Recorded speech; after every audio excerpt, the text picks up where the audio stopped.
is up? Welcome, misfits, one and all, to this episode of our Skeptic Bible Study. This episode, Giant Killers. Bigger than I thought. Where tonight, God tells the Israelites to take the land of the giants he's about to kill, and reminds his chosen people that he could have killed them too. Though in lighter news, exactly. Listen, I took you out of Egypt. I could put you back in Egypt. Well, actually, who put us in Egypt originally? Anyway, don't go there. Picky. That's all, once again logistics. Though in lighter news, he gives them a brand new set of tablets, so that kind of glosses everything over. So won't you join James W. and myself, Amy Newman, as we swing into the book of Duderonomy, chapters 9 and 10.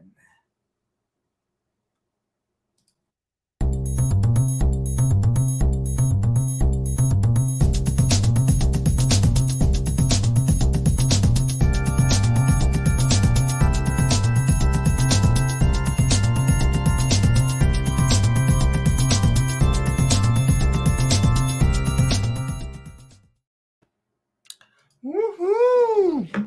What is up, everyone, including all of our kitty overlords and puppies and bears? We don't kink shame anybody. What are we talking about anyway? I want to thank everyone for joining us out there on the inner tubes.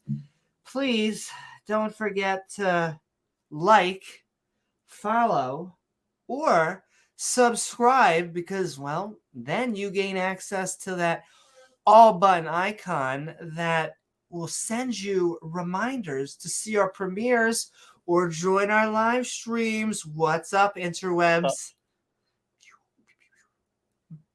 But also, he's backstage, and so you may be wondering what we're doing here. Well, Gilbert, why don't you explain? Some of you may be new to this abomination of a study. These schmucks begin by reading each episode's chapters along with the annotations on the side for funsies.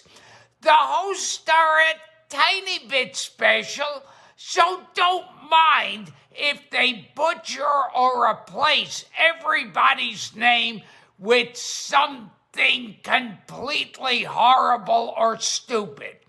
However, the gibberish that spews forth from their face holes will still be an attempt at reading this book from cover to cover, which I'm sure has tons of wisdom or an insight on whether we can or cannot put things up our butt. If you have time to waste screaming internet memes at random strangers, then join the Discord. Or scream at them personally at your YouTube, Facebook, and Twitch streams. Finally, don't forget to support these idiots doing more lame shenanigans at Amy Newman's Patreon page. All right, schmucks, back to you. Thanks, Gilbert. Thank you so very much, Gilbert. That's right. You can find our Patreon page at patreon.com/Amy Newman, which helps us make even more fun content. Though this housekeeping is actually sponsored by our Patreons, including awesome ones like us from the Atheist Roundtable. Yes. And I would just have to generally say, Tangang yo! Shout out basically for the upcoming pre-production as well. We are about to do a call-in show with a fantastic panel where it's secularism meets LGBTQ allies. And it's funny, once you get rid of the religious nonsense, it's funny how easy that becomes. That's right, baby. When will that be? I have to do. I can coming up soon. tell you Mark the calendar. That's right. I just confirmed it. It is going to be April 5th, 10 p.m. Eastern Standard Time. Tuesday, right? That's right. Hey.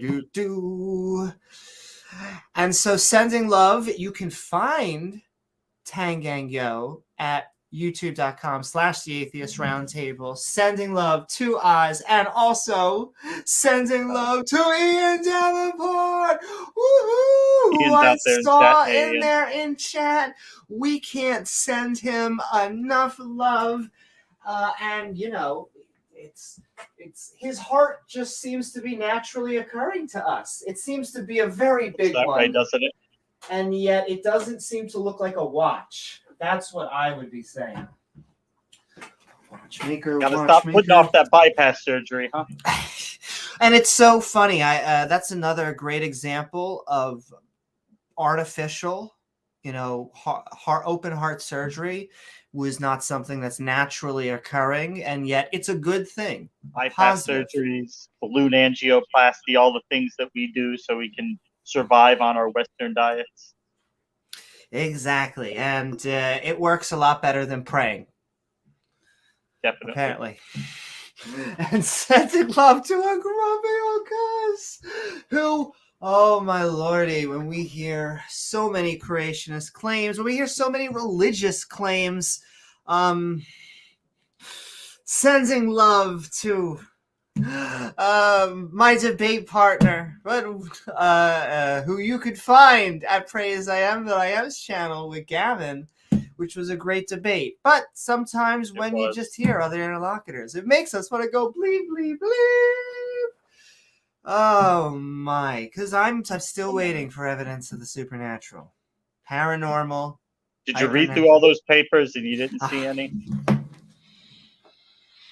Yeah. And a lot of them are very... The biggest notions that I would say that, he relied on some YouTube videos, which, first of all, YouTube's a great resource. I mean, I am literally shilling right now on YouTube's. YouTube is amazing. Nonetheless, I mean, if you want to affect the peer review scientific process, please. Science, hard science, yeah. Write a paper. I'm inviting, and I know it's not Gavin's job or any any theist job that's trying to push forward the claim of the supernatural, but man, almost all the papers just leave open more questions than answers.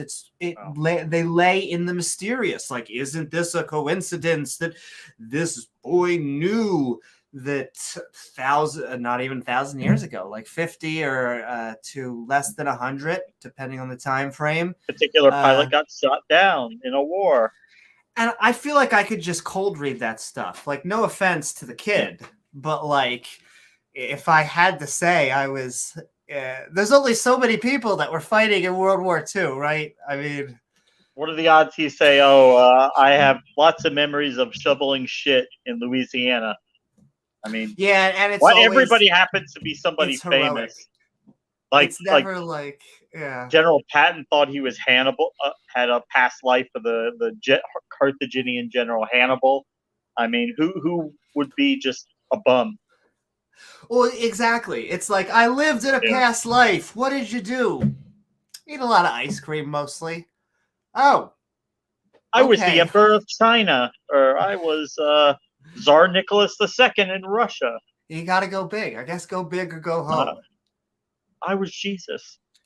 I guess that leads credibility, because if you are someone cool, the chances of you then continuing to be or to become someone cool, it has to happen. You were Genghis Khan. Good luck with that.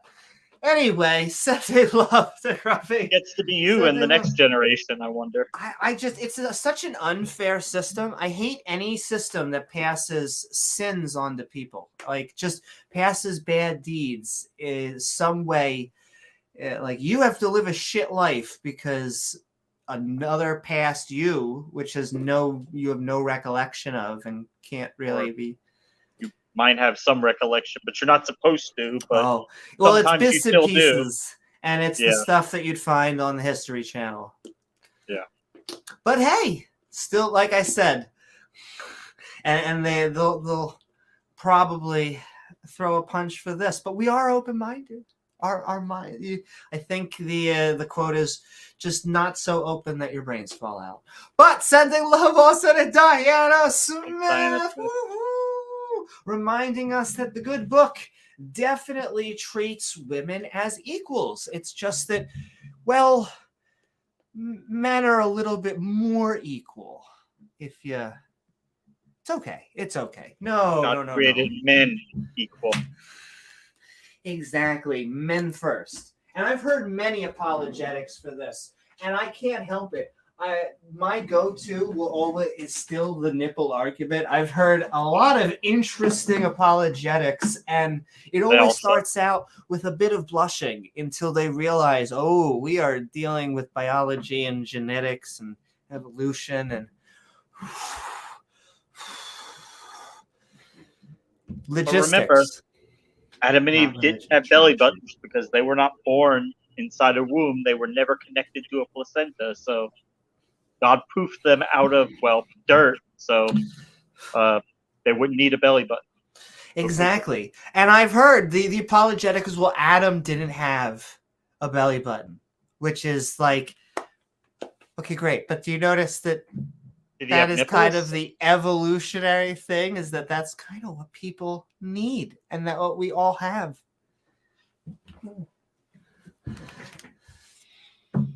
No, definitely was a talking snake. Once again, Applegate. It always goes back to Applegate.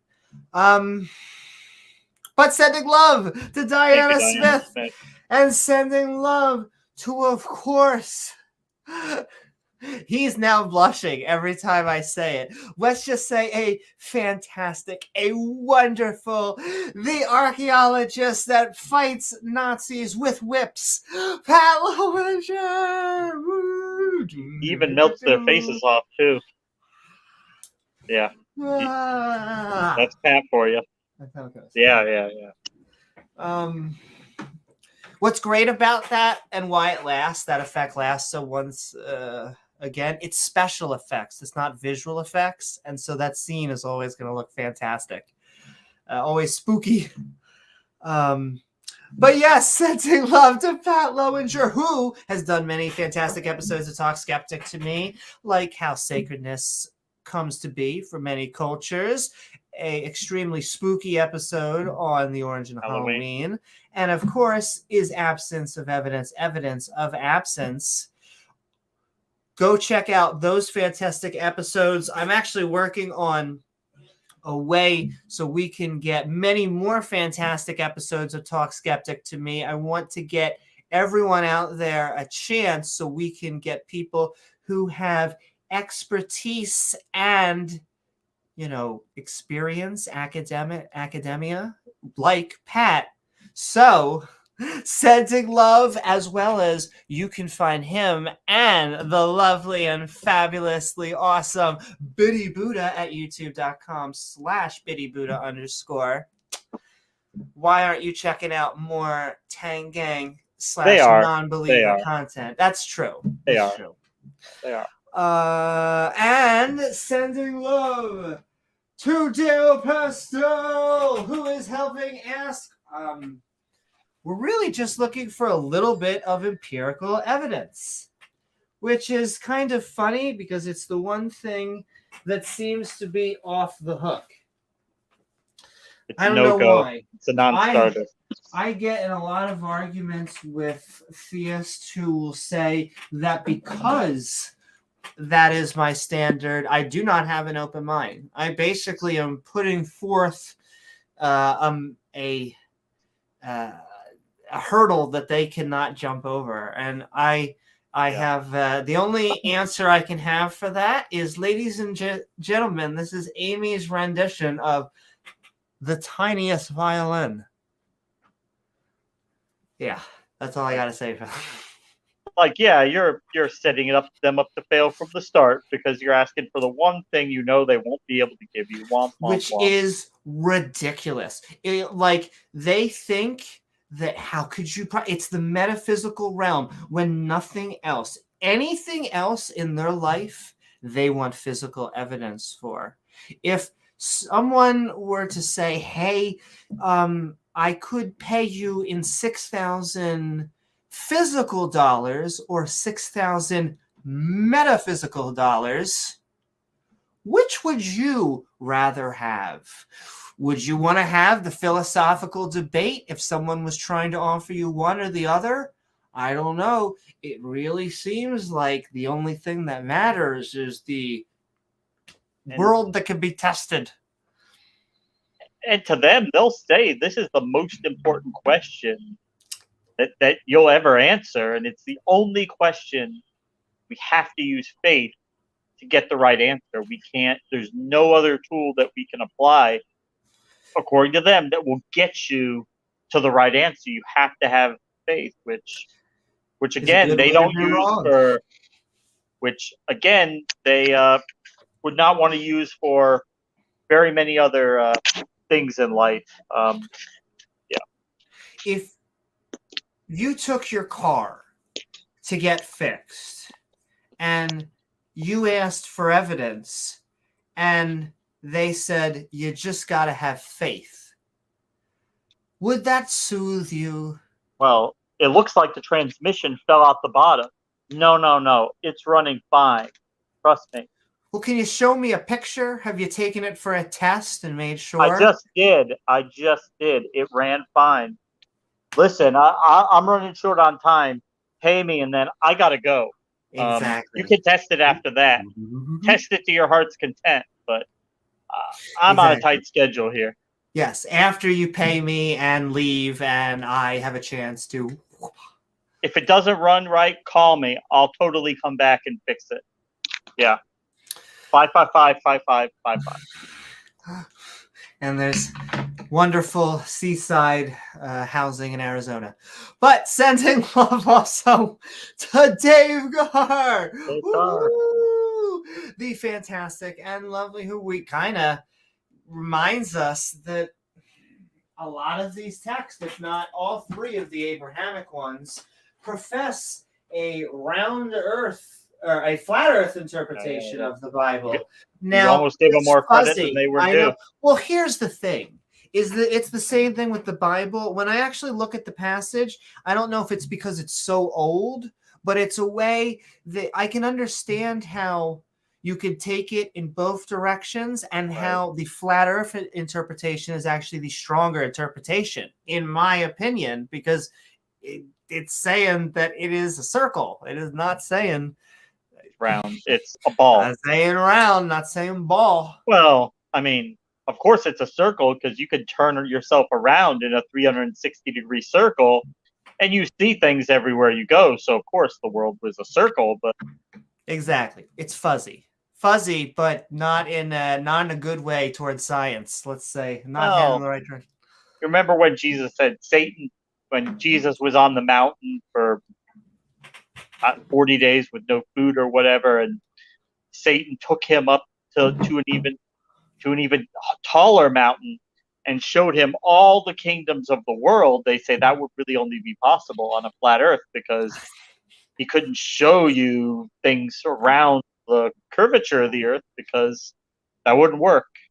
No, and you wouldn't be able to see that far. If that sounds stupid to you, you have to realize there were people who were questioned by the Inquisition about things using those very same passages. The Inquisition. Yeah. Goodbye, sin. I can't help myself. Anyway, Sun revolves sending around the earth. love. Once again, we're talking about Gotta biblical fix science. the earth that doesn't move. He hung it on nothing. There you go. I The earth also doesn't get move. from creationists sometimes, how does this model work? And they'll just say a miracle. Like God is the reason. And you don't have to worry about it. He is making it being held up. It's like, oh, whew, busy dude, I guess. Always running around. And when you can invoke miracles, you can I know, literally it's make retarded. anything possible. I There is hate that nothing that question. you can't. There is nothing that you can't make work when you can invoke miracles. They're always like, well, God is all powerful, so can't he do insert miracle? It's like, well, sure. Didn't you just say he's all powerful? I guess that means he's all powerful. Couldn't he make it look like humans evolved, but they really didn't? Try I to guess trick so. people. He could plant the fossils in the soil, I guess. Saturn could be working overtime.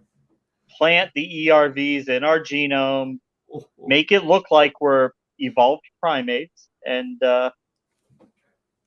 then punish people when they reach that conclusion that he gave them the evidence to the thing. Yeah. Like I said, religion, we just love to point out the love. But sending love to... Ooh. Did we lose Amy, guys? I think we lost Amy. I think her browser just crashed. Hopefully she'll be right back with us. But doubting Thomas. Yeah, Amy did really good in that debate. She's a strong debater overall. I think she always does well in her debates, but she did a very good job in that debate. Brainbug, we got you that wrench, buddy. So thanks for being a fan of the show. Thanks for always coming in chat and showing your support. Who else do we got out there? Ian, thank you so much, Ian, longtime supporter of the show. Sinister Porpoise, you know we love you. Oh, she blue screened out, guys, so it's gonna be another minute. Let me see if I can entertain you guys with some cheap parlor tricks here. Yeah. How's everybody doing tonight? Amy will be back shortly, guys. She's blue screened out, but see what do we have coming up? So Amy's got a next Tuesday. She's got to be on Tang for a LGBT panel talking about LGBT and secularism, and that will be amazing because I think a lot of people realize that once you take the religion away, there's really no reason. There's really no valid reason that you would have any type of hatred towards anybody in the LGBTQ plus community because they're just people being who they are, doing what makes them happy. And why would somebody else want to run in and say, no, nah, I don't like what you're doing? Who cares? Live and let live. No reason to hate people for because they express themselves in a different way or because they're different than you. Thank you so much, Ian. Did you see my debate with Ken Hovind? I think you saw that one, but we're just gonna keep shilling that debate. I'm sure at some point we will review that debate once again because, hey, Rachel, because it was a good debate. I had a lot of fun, and I think Ken Hovind did too in that debate. So that's what made it good. I think his people seem to like it. I think most of the people on our side seem to like it. Her screen crashed again. She's reloading again, but so we got Bible study tonight. We're going to be talking about the giants once again. I don't know if you've seen Nephilim Free debate this before about giants. It's a big contention in the Bible. It's actually at a couple points makes claims that there were giants in the earth in those days. And when they say giants, they're typically talking about people at least 10, but more likely 15 to 20 feet tall. which I don't think they understand why humans do not grow that tall. The tallest person in the modern era, I think his name was Robert Wadlow. I think he was like almost 8 feet tall, and he died at the age of 20. He was in his early 20s when he died, because humans are not designed to be that big. That's not, yeah, we're not designed to be that big. And when we are, there's problems with things. So I guess you'd have to just say God did it magical so that they could be that size and that they could live. But we have no evidence of that. We have no evidence except a few cleverly photoshopped pictures of giants in the fossil record. Human giants, no, we don't have any credible evidence of those. Cultures, yeah, it's a common myth running throughout cultures, but there's a lot of common myths that run throughout cultures. It's just giants. It's a person, but really tall. I mean, how creative do you have to be to come up with something like that? Considering there are really tall people, but this is on a much higher scale. So we have no evidence of that.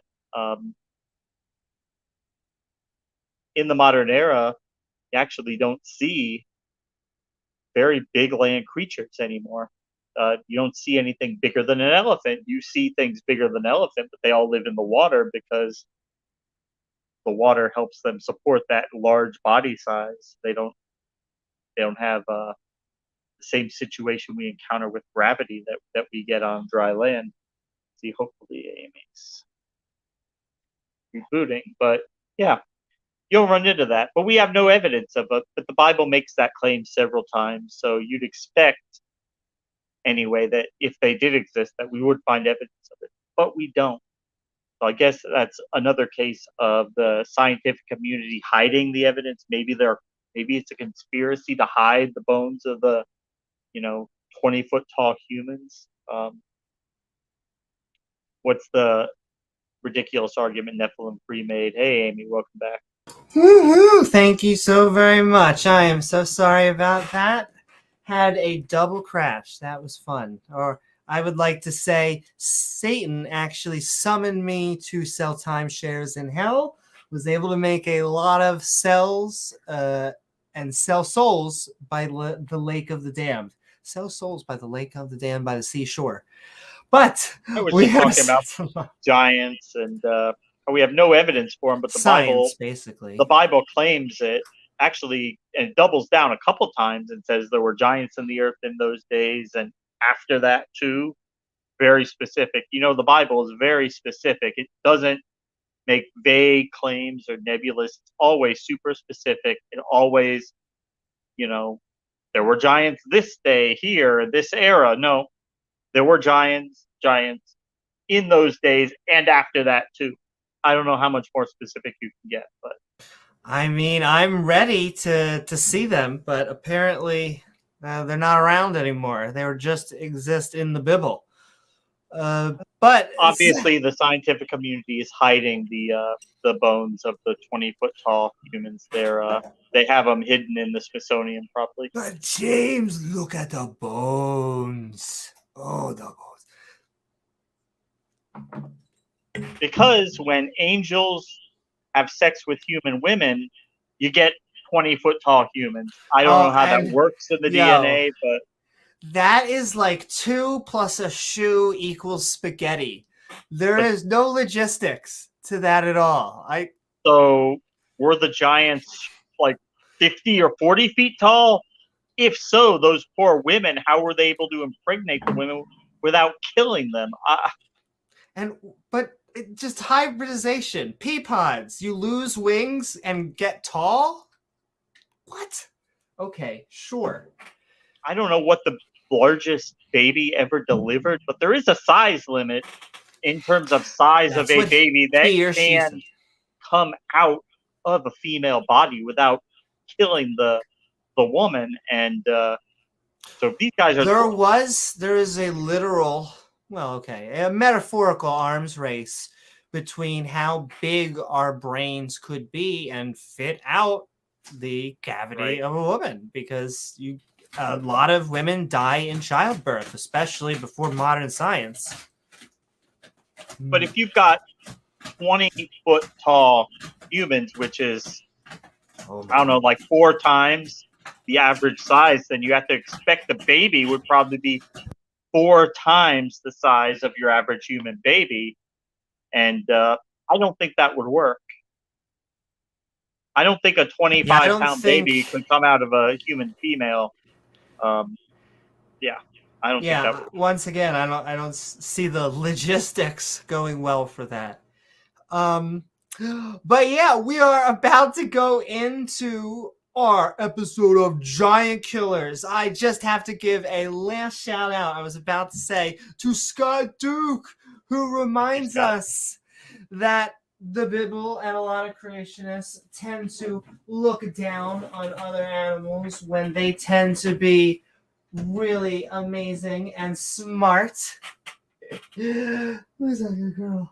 I have a good girl and a good boy with me. I do. I have 2 amazing little kitties here who are helping us do our Bible study. Lazy. Oh my! See, this is fantastic. We have a cat-sponsored podcast right now.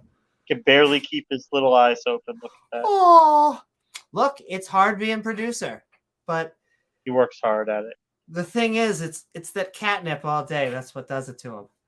But sending love to Scott Duke, as well as, and I should be heading on there. I forgot. I owe Answers in Atheism a podcast. So just because I miss hanging out with him and stuff so go hang out over there. Scott Duke's there, youtube.com/Answers in Atheism. Does the lovely and fantastic weather report. LPP is always watching. Whether he usually doesn't say anything, but he is always watching. Do you see jeans? Yes, they're size 10. Oh, good. Fantastic. It's a code, right? No, it's a chemical. Exactly. No, it's a chemical, but it's an encoded no, it's just a fucking chemical. It's just chemicals. Exactly. DNA is not anthropomorphized. It should not be. It is not a code. Doesn't think. It doesn't have feelings or... when you're actually creating code, you are bug testing, you're doing all this sorts of stuff. You're making active decisions that just... there was apparently only one decision maker at the very beginning. But why is there still decisions being made? Like God would have to be micromanaging on the DNA level. He would be like, this gene goes here. Hey, how about this mutation? Poof. Once again, busy dude. Very, very busy. Oh, but Amy, don't you know there's limits to the variations? They're limited. So, of course, once the DNA mutates enough, then God goes actually into the cell like Gandalf and says, "Thou shalt not mutate." And of course, the cell obeys God, stops mutating because it's arbitrarily God-imposed limit, right? Gene shall not pass. Yes, no more mutation. No. No more. No, you're at your limit. You cannot mutate anymore. You need to de-evolve. Whatever the hell that means. If you mutate anymore, you will not be the same kind, and God cannot allow that. Which, once again, I find that language so... Because to them, they're like, a goat is a goat. Goat kind. Okay. But that means the goat had to start out like that. Like, that is the model. It just came, poof, goat. Which is, to me, silly as... Anyone else? No? Take the phylogeny challenge, R and Ra. Exactly. Please, just tell us where one other organism is different than us. And don't say amoeba. That is going to become my new talking point. Oh, the whales and the amoebas. Is not more exactly. Yeah. Well, we of course have to talk about the 15-foot whale. Amoebas it's actually a type of movement. It is not a single organism or a single species. Literally, there are types of amoeba in all branches of life. Plants, animals, single cell. It is a type of movement, and how they make fruiting bodies type of just how they structures. look down on other forms of life, like I know. those amoeba, a protista. Yeah, it's ridiculous. And really, it relies on ignorance. I was ignorant of this. And so it could almost sound like a good talking point until you learn about it at all. And then... I think an amoeba did an amoeba go to the moon?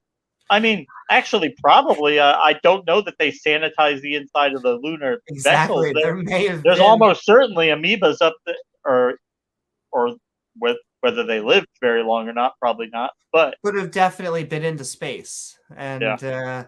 Yes, once again, have you seen a monkey go to space? Yes, we actually Soviets did. did Okay, it. did you see a monkey build it and go in there? Listen, did you build it? No, we built it because we stand on the shoulders of giants, because we actually have smarter people that came before us that built shit. That doesn't mean Johnny at the bar knows how to go to the moon. God damn it. In fact, we haven't been there in like almost 50 years. Which to me is mostly political. I think a lot of people it is a lot of it's political. Well, they're like, why the hell? They want to divert the funding to other things. And I remind people, we don't even spend a single % of our GDP on things like NASA.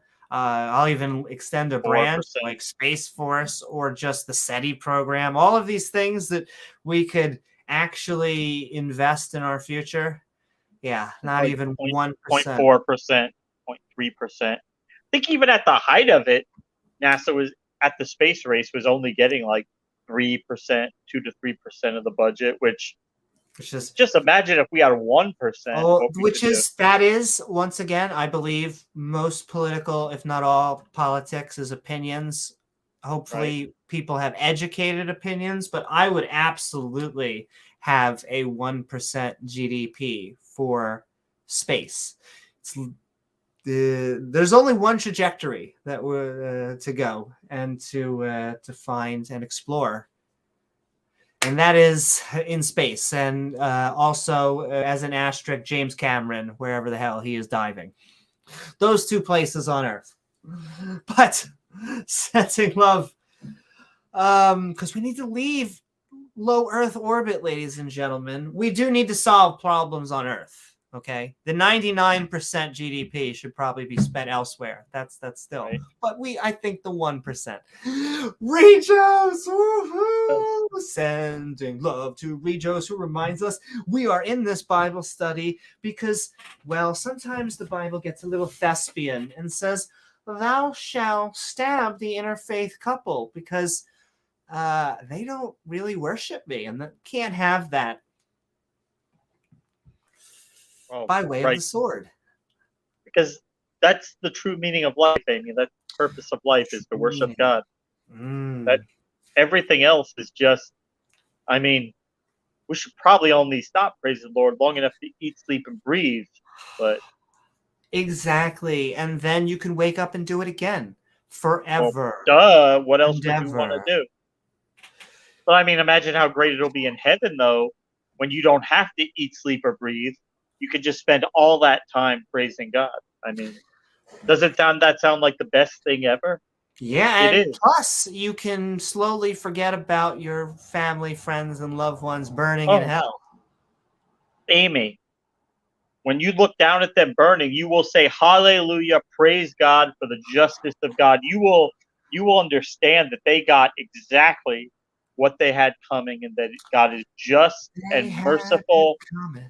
Exactly. They got exactly what they deserve. They made their own bed. Now they have to lay in it forever, right? I love a loving and merciful God. Well, he is loving, but it's like Elvis Presley's last greatest hit from 1972, "Burning Love."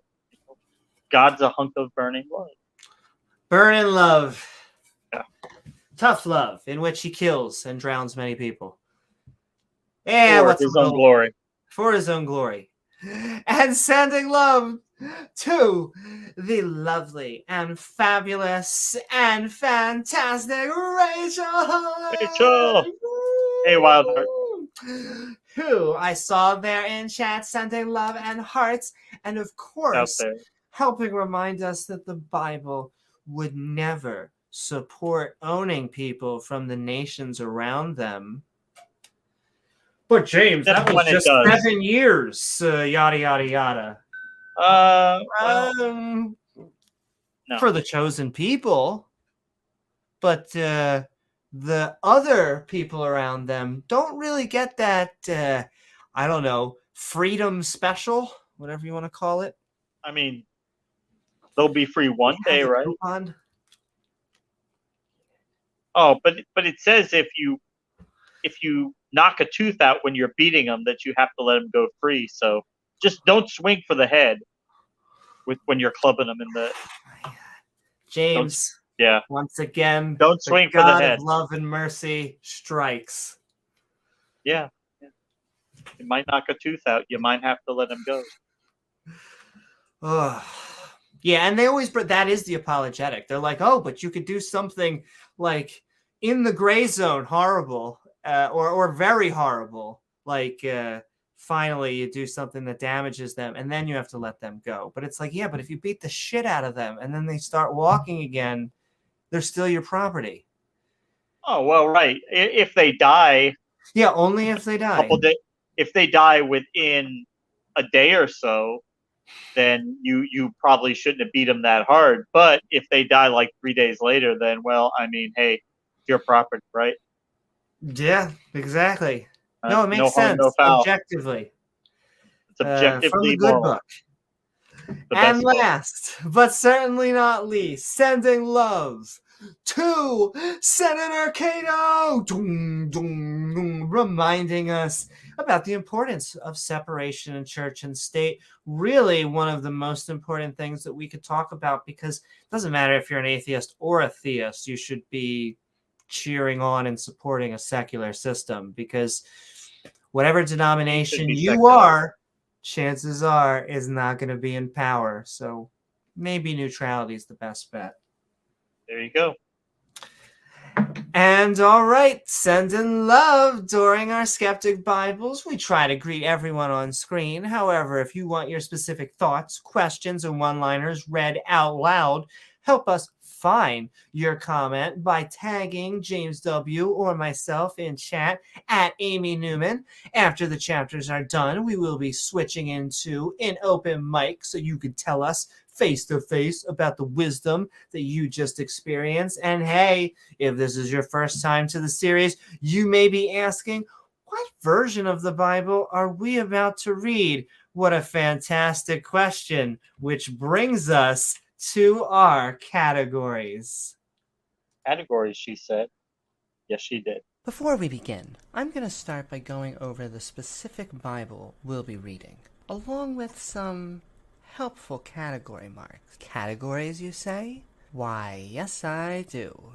You see, we're going to be reading from the Skeptic's Annotated Bible, an entire King James Bible lovingly fawned over by a skeptic who decided he would add his own notations. These are little flagpoles of sanity put in use to remind us that, hey, maybe slavery is evil, including categories like absurdity, injustice, and cruelty, but also a good amount of intolerance, contradictions, and conflicts with science or history.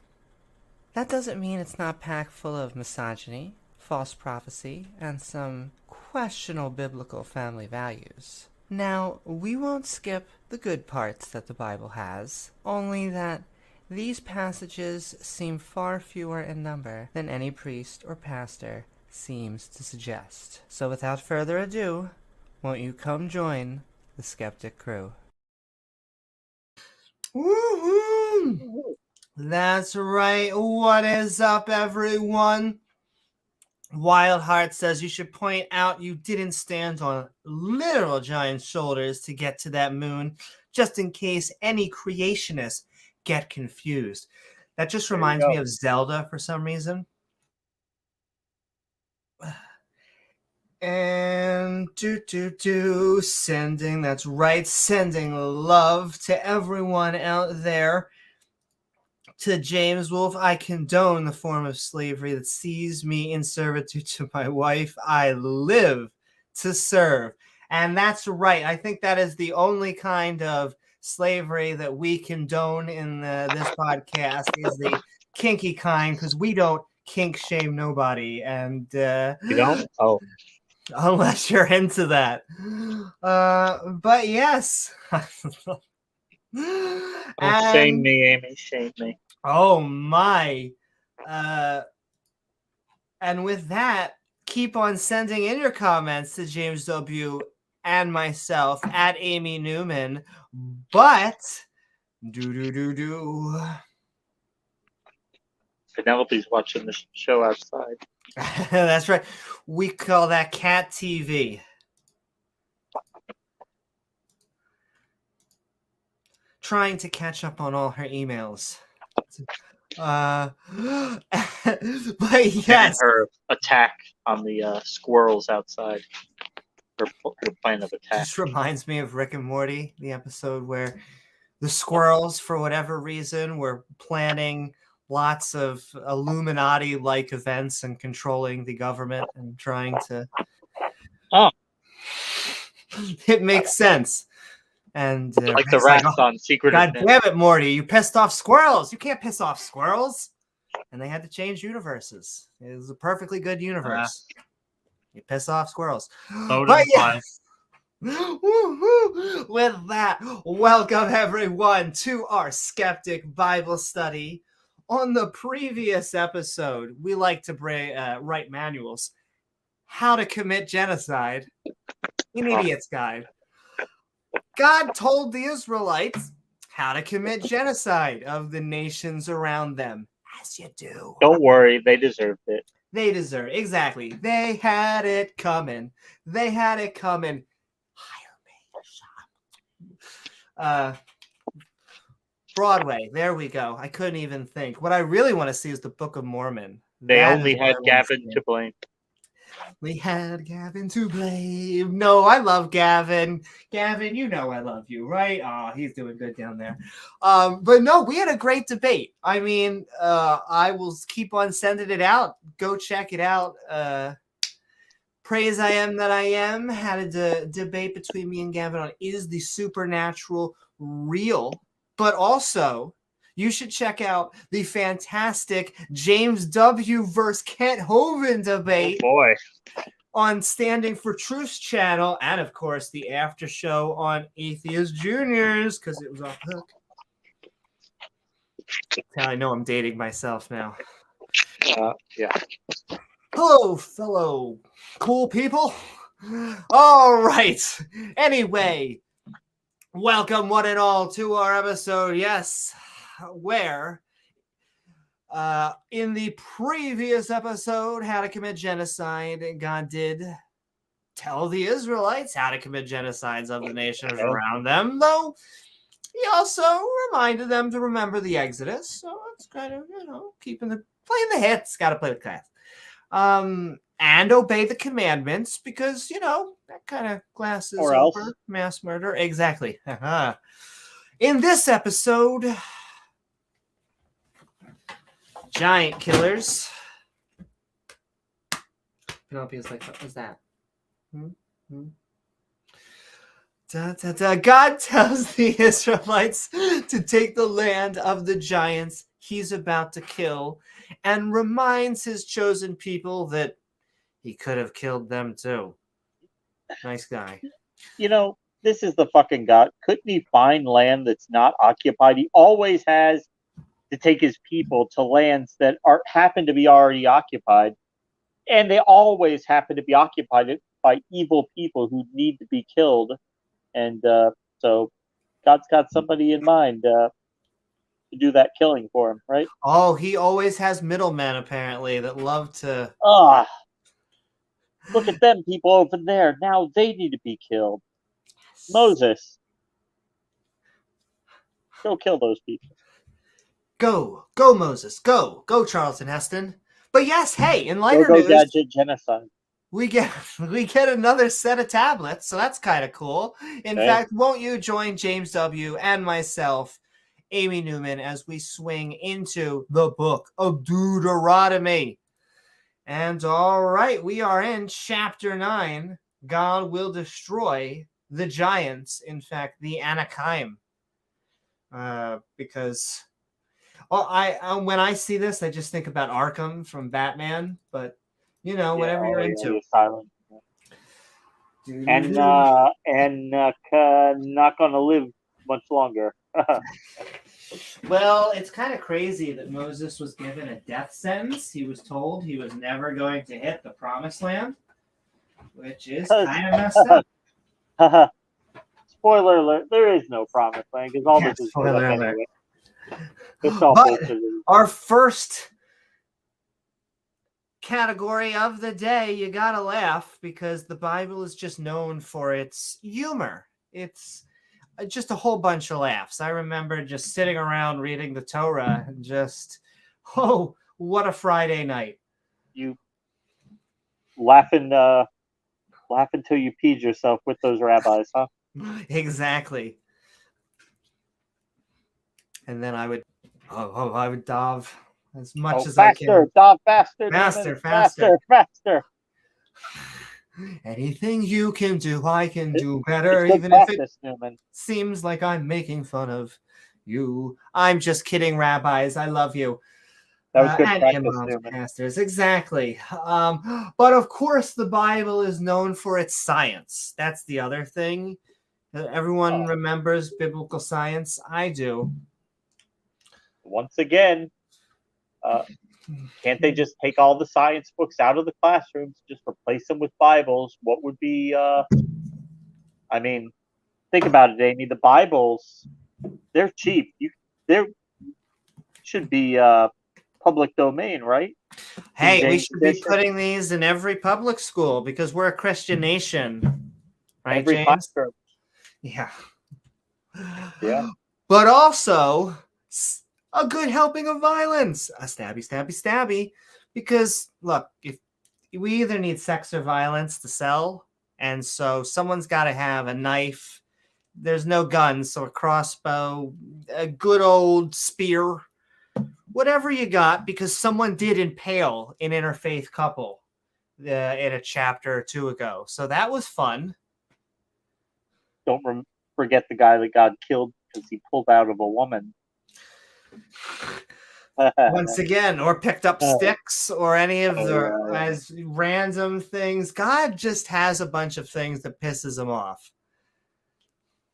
Picking up sticks on the wrong day. Kill them. They must die. And of course, last but not least, we have a little bit of injustice because, well, the Bible is just not known for its sweet, objective morality, even though they claim it's objective. And all right, the book of Duderonomy, chapter 9, God will destroy the giants. And when we hear about people bring up Nephilim, I mean, all I can think about is his name. But yeah, I mean, it's just so funny. Like, anyone who can push a narrative that you believe in giants, and also this is not a mythology, with a straight face, kudos to you. You should go to acting, comedy, something. Miming. What is up, Dale? We are having fun. In fact, it's just a great time. Let's get into it. Let's start the killing. Hear, O Israel. Mishmael.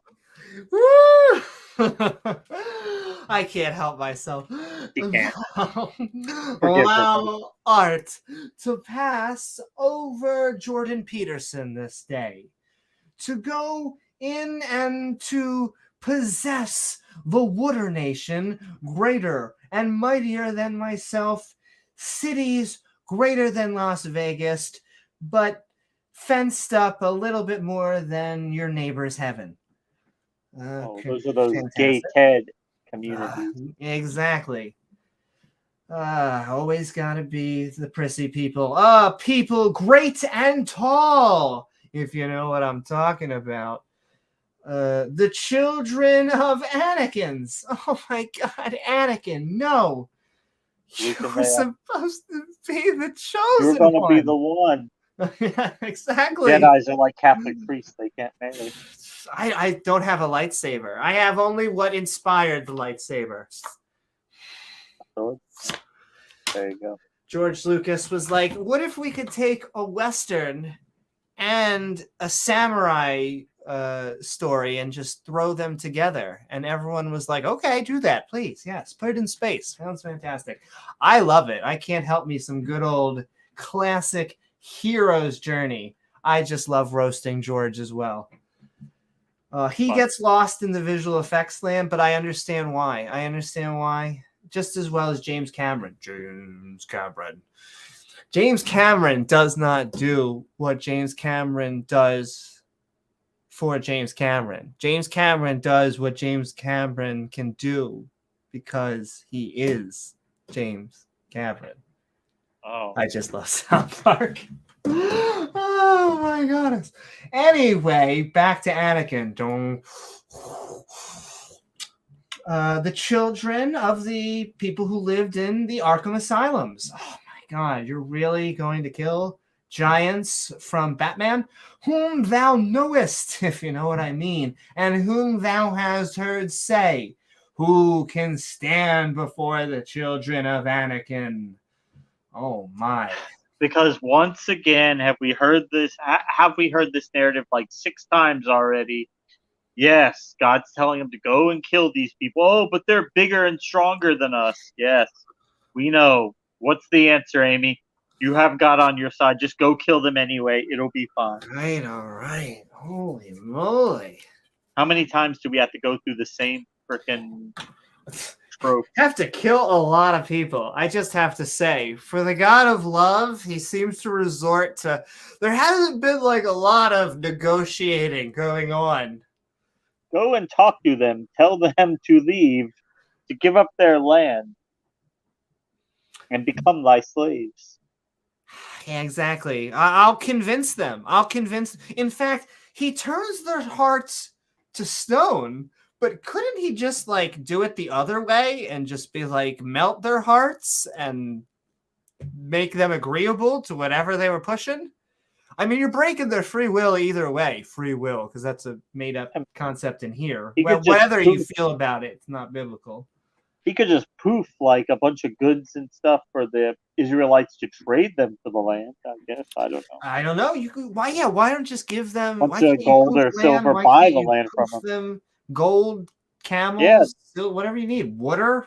Buy this land from thee, and here's like 5 tons of solid gold. So there you go. Did it once before.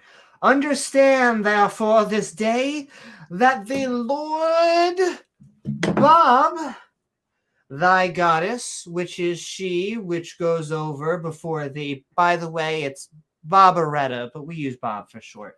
As a consuming fire, she shall destroy them, and she shall bring them down before thy face. Hot. So shall thou drive them out and destroy them quickly, please. In fact, if you don't destroy them within 30 minutes, I want my money back. Move it.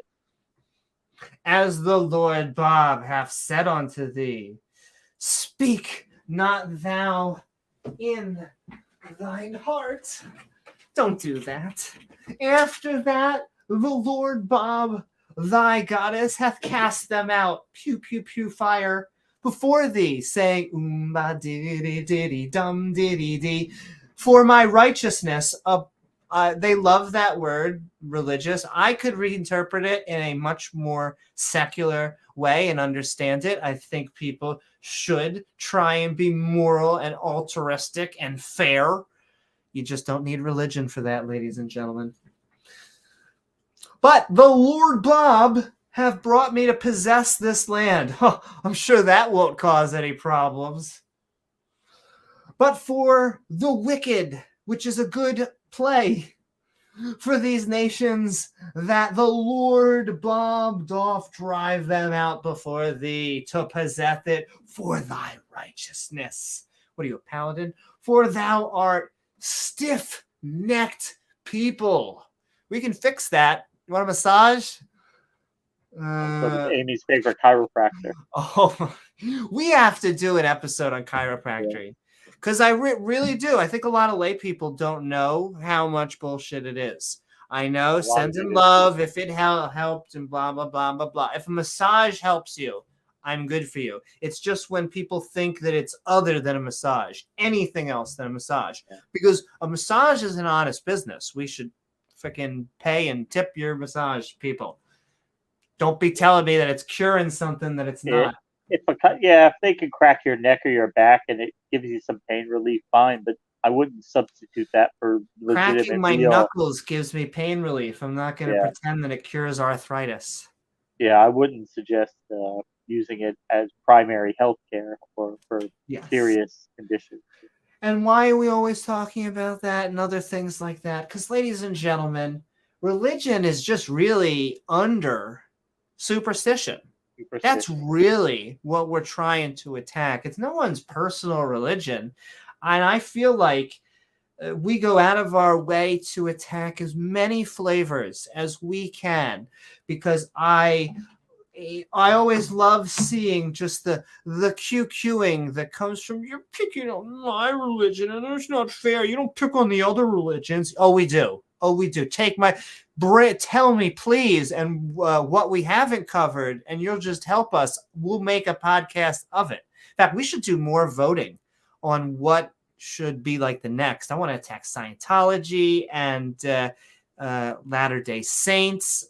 I want to attack, all of these different schisms and nonsenses. But yes, I just want to go over what the plain English. Moses continues his instructions to the Israelites, saying, you are going to cross the Jordan today to possess the land that is currently occupied by other people. Oh, good. Don't worry, kill them. And I just love the fact that it's just saying we're going to take other people's shit. But don't worry, they all happen to be evil, Amy. Of course, they're all evil. They all deserve it. So, I mean. And send in love. I see Kill Doggy. I say it. Well, first of all, sending love to our entire Twitch community that we are trying to grow. In fact, I'll send that link into chat because we are looking for active members to become mods. In fact, fantastic mods like Kill Doggy. And see, here's what I would say to that. If it has helped you, and it depends on the thing, I think massaging a muscle can help. And so I think there is benefits in that way. I would just say there are claims under that cannot be fixed. I'm trying to think. They have put forward a range of things that can be fixed that I would say can't be. But we'll go into that. I would love to do an episode on it and maybe have people join, go both ways. What's up, House of Comments? We're getting our theists. I love it when theists join, especially those that disagree with us. Says, here we go. Is widely seen as legit. And so, it would be good just to have a back and forth even on the subject, because once again, all we care about is the truth. Hey, Senator.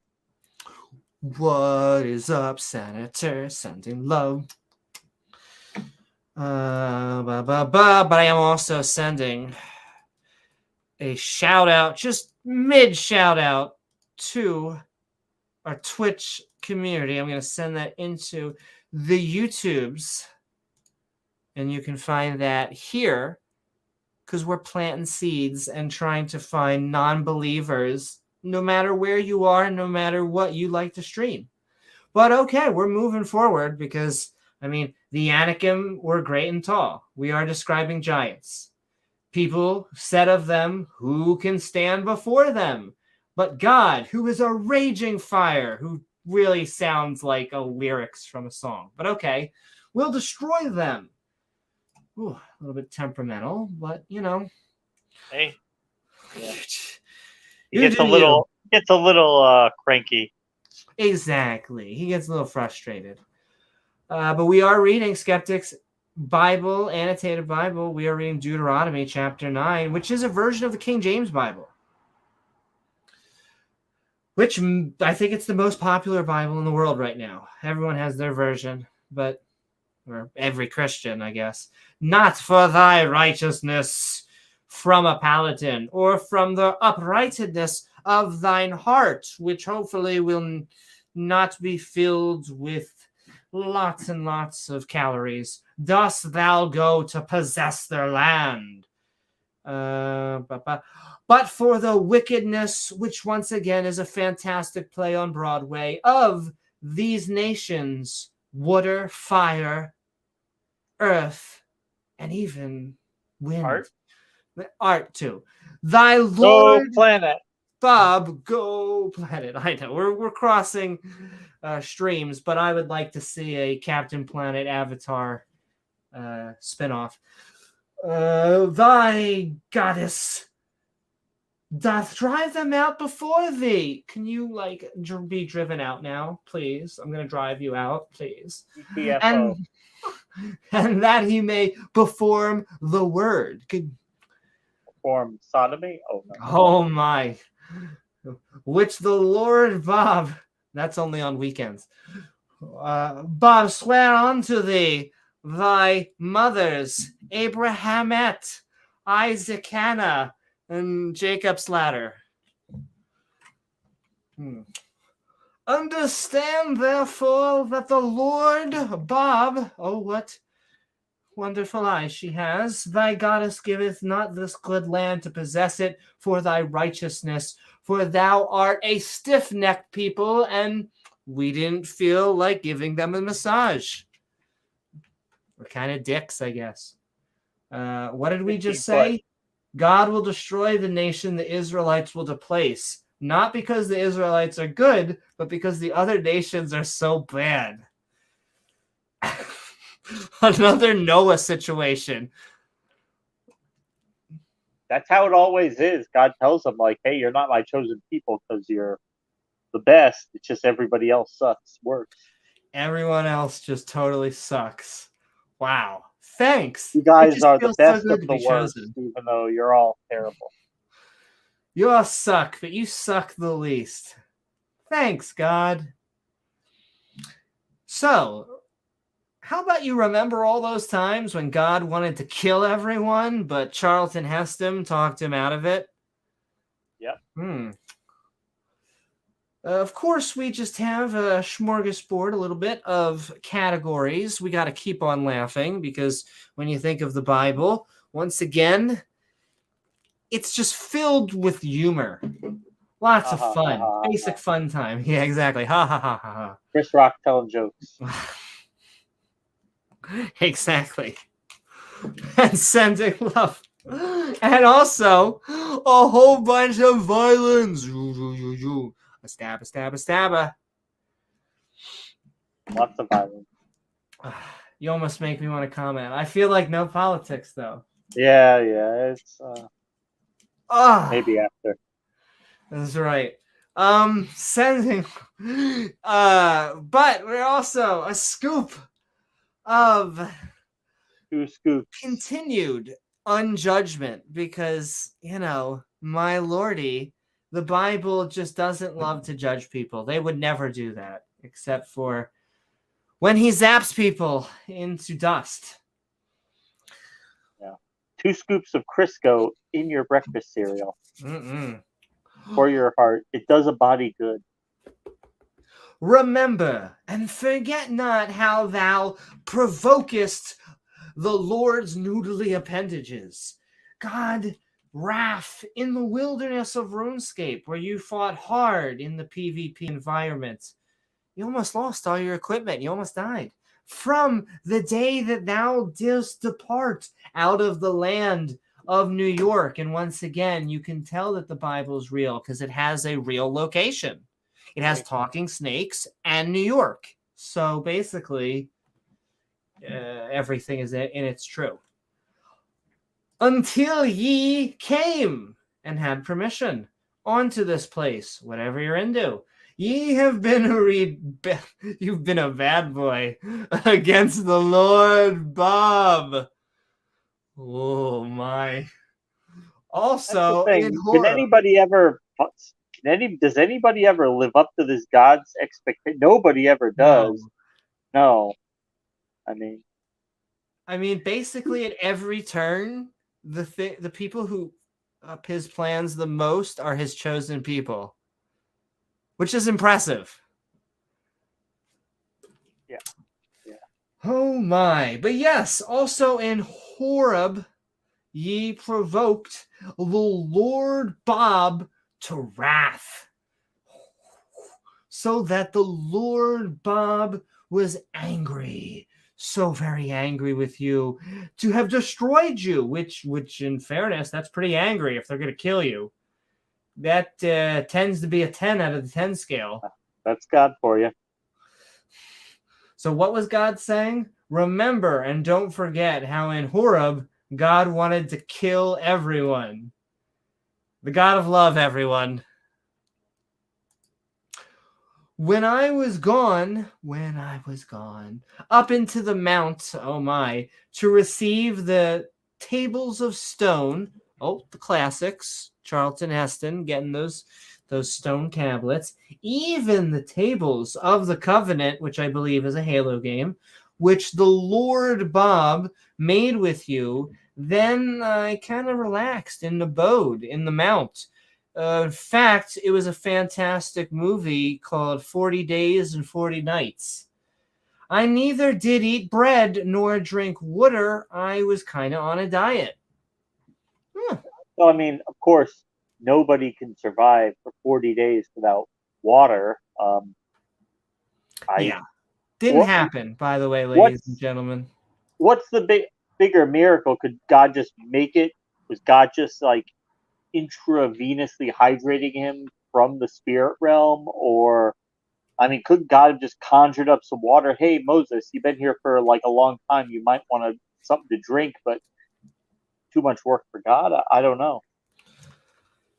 Either way, magic, poof, Moses, he didn't die of dehydration. So no, it makes sense. Definitely. It's science, basically.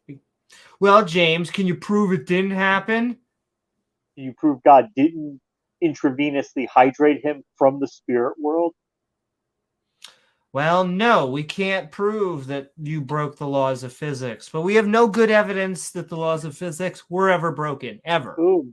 Suck it, atheists.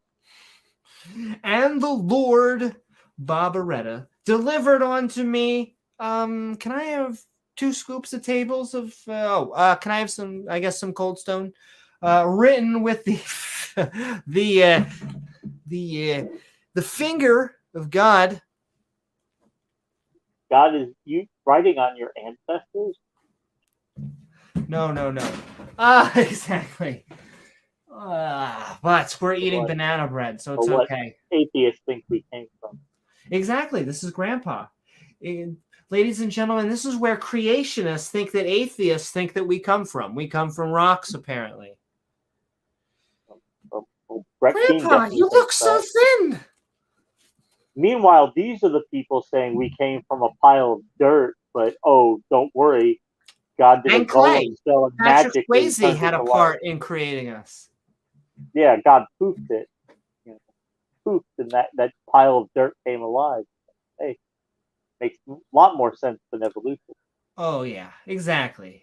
But they challenged the science and want to destroy our public education system. But thanks that the Lord Bob gave the 2 tablespoons of stone. Sounds painful, but whatever. Even the tables of the covenant, which, is now, I believe, a TV series. So go watch out for Halo.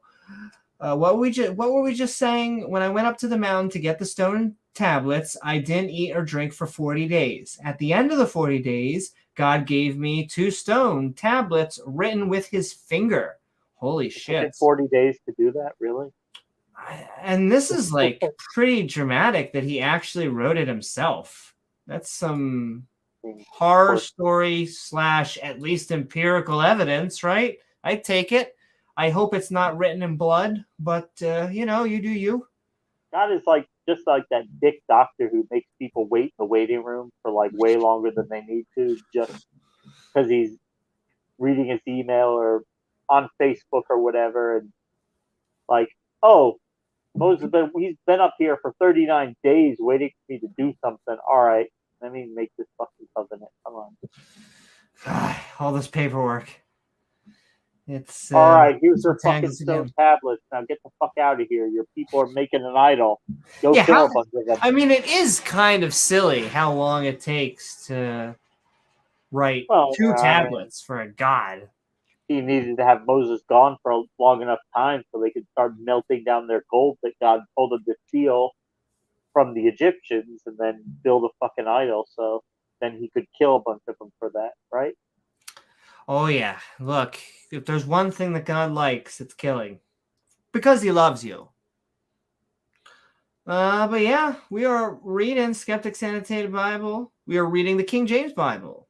We are reading Deuteronomy Chapter 9. And the Lord said unto me, arise, if that's what you're into.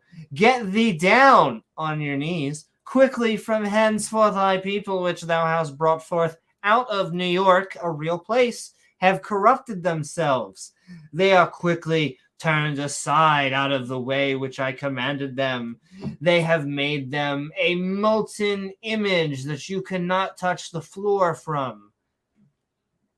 Got to jump on your sofa to sofa. Furthermore, the Lord Bob spat all over to me. It was kind of hot and we recorded it. Check for a video later. Saying, I have seen this people, and behold, it is a stiff-necked people, and that's not the only thing that's stiff. Let me alone, that I may destroy them and blot out their name from under heaven, and I will make out of thee a nation mightier and greater than thee. Okay, if that's what you want to do, God, you do you. You go be God. I know, jeez. Fuck. Let me alone. Hold on. And God said to me, God, go down the mountain quickly, because the people made a molten image. I have seen these people. Didn't see that one coming. That's what she said. They are sniff-neck people. I don't get such a weird phrase. Let me alone. Let me at them. Let me at them so I can kill them all. I'll make some new people. I'm gonna kill them. I'll kill them all. Gotta hold God back. Just let him back. Hold him. Bro, don't do it. It's not worth it. Yeah. So I turned and came. Oh, sorry. What were we talking about? Down from the mount. Oh, okay. And the mount burned with fire. I would check that out. I would see a doctor. And the 2 tables of the covenant were from the Master Chief in his 2 hands. And I looked, and behold, ye had sinned. Oh, yep, you sinned against me. Yeah, you kind of sinned against me. There you go. And what is sin? Yeah. What is sinning? Because I love that. We always get the lay phraseology of, oh, come on, doesn't everybody sin? No. No one sins, because sinning is not doing bad stuff, okay? Breaking. Saying we all have done bad things in our lives and need to work and get better and improve. Yes, very true. Sinning, the notion that we can offend a God, oh, no. Also, did I say no? It's just an arbitrary breach of whatever God's nature happens to be. Bless you. So Thank you. But I mean, yeah, he just set the universe up so that a breach of whatever his nature happens to be, and he's imposing that on everybody else, even people that he made to not have that same nature, so they would not be inclined to do all the things that he thinks are good and not do all the things he thinks are bad, but he's still holding them to that standard. It's setting it up to fail. A high standard, not an empirical standard, but it's an arbitrary standard of whatever made up. his nature happened to be. And how do we know God's nature? Well, James, did you know a book said a thing? Yep, I believe it did. And I looked, and behold, we sinned. Okay, sinned against the Lord your God, and made you a molten calf. Oh, God, us more with him complaining about making things out of gold. Ye have turned aside. Look, if someone is into interior decorating, just leave them alone, okay? Ye have turned aside quickly out of the way which the Lord had commanded you. And I kind of like to do that. I even have a top 10 list and 600 if you really want to get specific. And I took 2 tables a day for 3 months until it went away, and cast them out of my 2 hands, and break them before your eyes. Okay. What? And God sent down to me, go down the mountain quickly. As the people have made a molten image, I've seen the people, they are stiff-necked. Okay, we saw that. Let me alone so I can kill them. We're holding them back. When I came down the mountain, I saw that you had made a molten calf, and I broke the tablets. Oh, cool. And can you just imagine God like walking around pouting like, I wanted to give them my commandments, I wanted to give them my fucking rules, and they what do they do? What do they do? They make a golden calf to worship that. All I wanted to do is give them some arbitrary rules to follow, and if they don't follow them, of course I'll have to kill them. But Picky. Don't make me kill you. I was really looking forward to giving them those rules, but they said, when was the last time the golden calf killed anybody or gave them arbitrary rules to follow? They said never. So actually, less of a dick than me. But hey. And all right, and I fell down before the Lord, Bob, right on my knees. As the first 40 days and 40 nights were a fantastic movie. I did neither eat bread nor drink what we know. We get it. Like You're another fasting. 80 days? Or just another 40 days? Yeah, I can't tell if they're rehashing what they were just talking about or he's going on Diet 2.0 right now. Like, dude, eat a sandwich. Get a protein bar. Yeah, have a shake. Something. Quit fucking bitching. something. Quit bitching. Holy Bring moly. fucking food or water with you up the damn mountain. Because of all your sins which you sinned, and then were redundant, in doing wickedly in Broadway, in the sight of your Lord Bob, hey, whatever you're into, to provoke him to anger. Provoke him, because he never saw it coming. he saw it coming, or he didn't see it coming. Yeah, he must have missed that one. Yeah, exactly. It's hard. James Wolfe says, well, how many sins are morally relevant? I mean, there are some occasionally things that the Bible says not to do that have actual value or relevance, but they're few and far between. Most of them are arbitrary and not relevant to today. Even most Christians, even most Jews, and virtually most people ignore the overwhelming majority of them and only follow the ones that happen to correspond with our morality today, which is, I don't know, 5%, 10% of the original. And I just want to send, once again, we're going through Skeptic's Annotated Bible, a King James Bible, King James Version, chapter 9 of Deuteronomy. Oh my, and it's just been so packed full of wisdom so far. Once again, every once in a while, we hit a chapter. I think these chapters are only popular with apologists who believe in giants and the giant majority of atheists the only reason want to show that there are giants in the Bible. Oh my. But they're stiff-necked, so apparently we can kill them. What a great reason to kill me. For I was afraid of the anger and the hot pockets of displeasure, because they were crunchy and filled with butter. Wherefore the Lord Bob has wrath against you to destroy you. But the Lord Bob hearkened unto me at that time also. So I fell down before God and didn't eat or drink for 40 days. And because of my fasting, God listened to me and didn't kill you. Or because of your fasting, you hallucinated and thought you were talking to a deity. Well, But picky. I mean, we all have to realize this. So our bodies need certain things. We need food. We need water.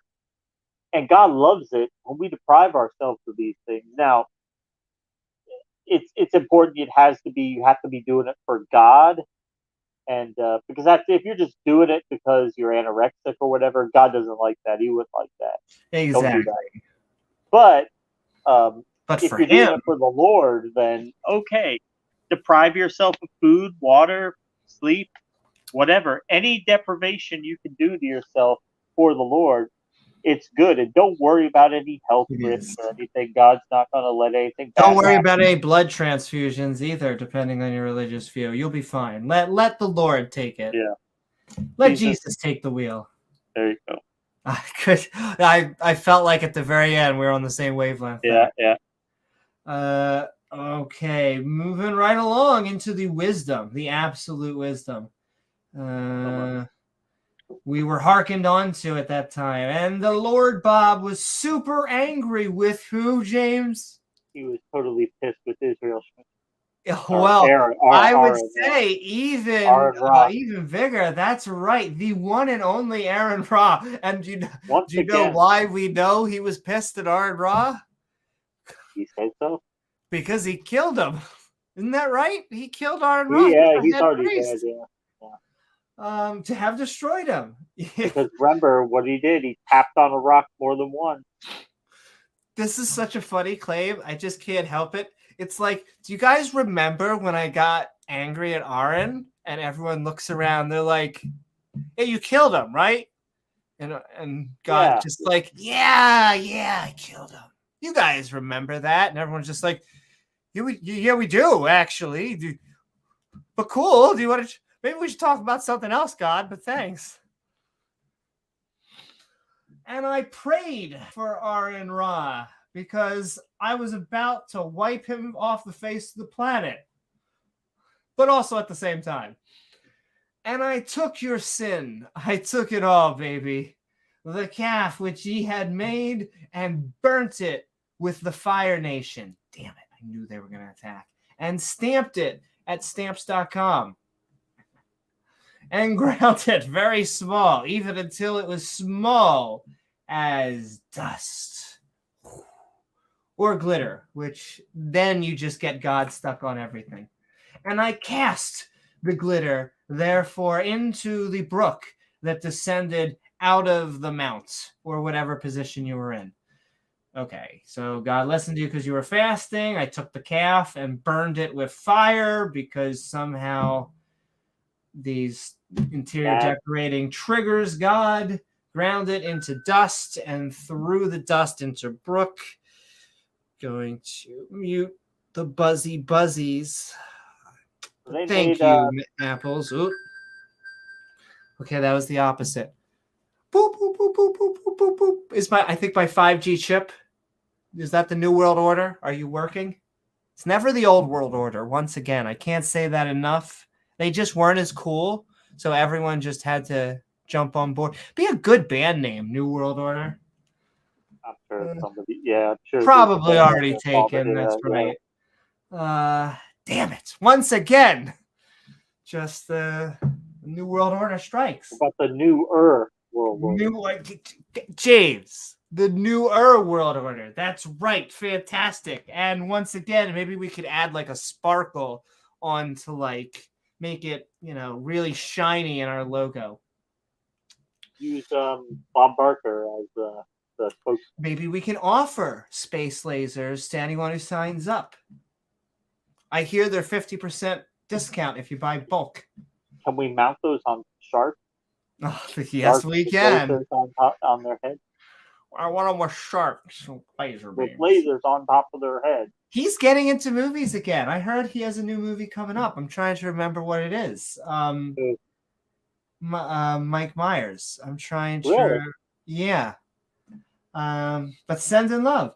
And I think we're almost at the end of chapter 9 of just this is the meaty meats of being a giant. I just don't get it. He's telling us to kill a whole bunch of tall people and then just reminding us that, hey, you better do it because remember when I killed a bunch of other people? Could have done it to you. That's right. Let Jesus take the wheel, and your insurance, I guess, will handle what comes next. Well, I mean, to be honest, Jesus did make a bunch of wine out of water, so I mean, he probably is a little tipsy at that point. What is up, Wildheart? I have to say, I have been looking for Jesus for a long time, and I found him. He has been great. He's been a teacher. He's been really someone that I have been able to learn from. And I've been able to do, like I said, a downward dog. I've been able to really stretch ever since my yoga teacher, Jesus, has been working one-on-one with me. He's really stretched you good. Yeah, he does. And all right, we're getting some mana. And we took at the Tabarahaha and at the Masahaha and at the Kerbofafafatata. Once again, all lovely places that I'm just trolling you at that place. I know. Oh, sometimes I don't know if it's me or the Bible. It's like the Bible is like, oh no, make fun of me. I'll throw you something. Ye provoked the Lord to wrath. I mean love. Provoked him to love. Likewise, love. When war. He called himself the God of War. In fact, all this talk about wrath, it is ridiculous. I know that it gets retconned in the New Testament that he apparently had a lobotomy and is all this love. He got but medicated. Let me tell you, he's been medicated. Yeah, he's basically taking some milligrams. Some antipsychotics. Yeah. But right now he's a dick, I think is the scientific term. Continuing on, likewise, the Lord sent you from Kasha to Barada, haha. Say, I was thinking that was the same one, but no, it's a different. It's not the same one as the one above it. I also didn't know. I thought that reality TV was new, so I had no idea the Kardashians were biblical. We're just saying Kardashian. So yes, they sent you from the Kardashians, saying, "Go up and possess the land cards, because that's the only way you're going to get mana, which I have given you. You were a very, very naughty boy against the commandment." Chosen people. Yeah, naughty chosen people of the Lord Bob, your goddess. Get in your knees. And ye believed him or her, not your hearken to his voice. Oh my God. You made God angry at Tabara, Masaha, and at definitely, we'll go with Kibro. Kibrato Ahathava. Likewise, sent you from Kadishabina, saying, "Go possess the land," but you didn't believe or obey me. Oh, the guilt trips. Oh my. And once again, you have to remember when the book of Deuteronomy was written. Was when the northern kingdom had already been taken off into exile in Babylon, and the southern kingdom of Judah was expecting to be assaulted by the Babylonian forces, and the king Josiah at the time was a strict Yahwist, and he thought strict devotion to Yahweh was the answer to their military issues that they had coming, and that if we just keep worshiping the war god enough, that Your Honor, that's what he said. Sorry, that continue. won't be able to. So his high priest wrote all these stories basically about rehashing all the times that God helped them win battles in the past. Uh, very convenient politically for this book to just appear at that exact time.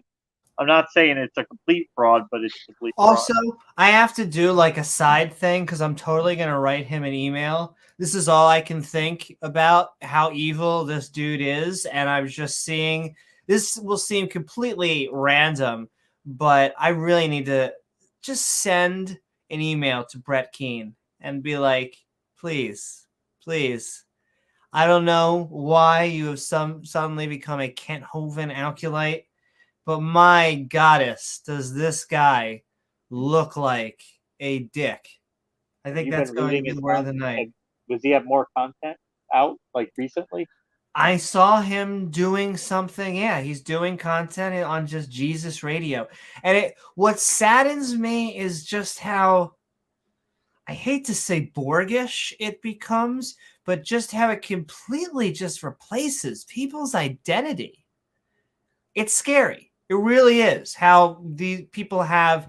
I see it in converts. I mean, to sending love to just Khalil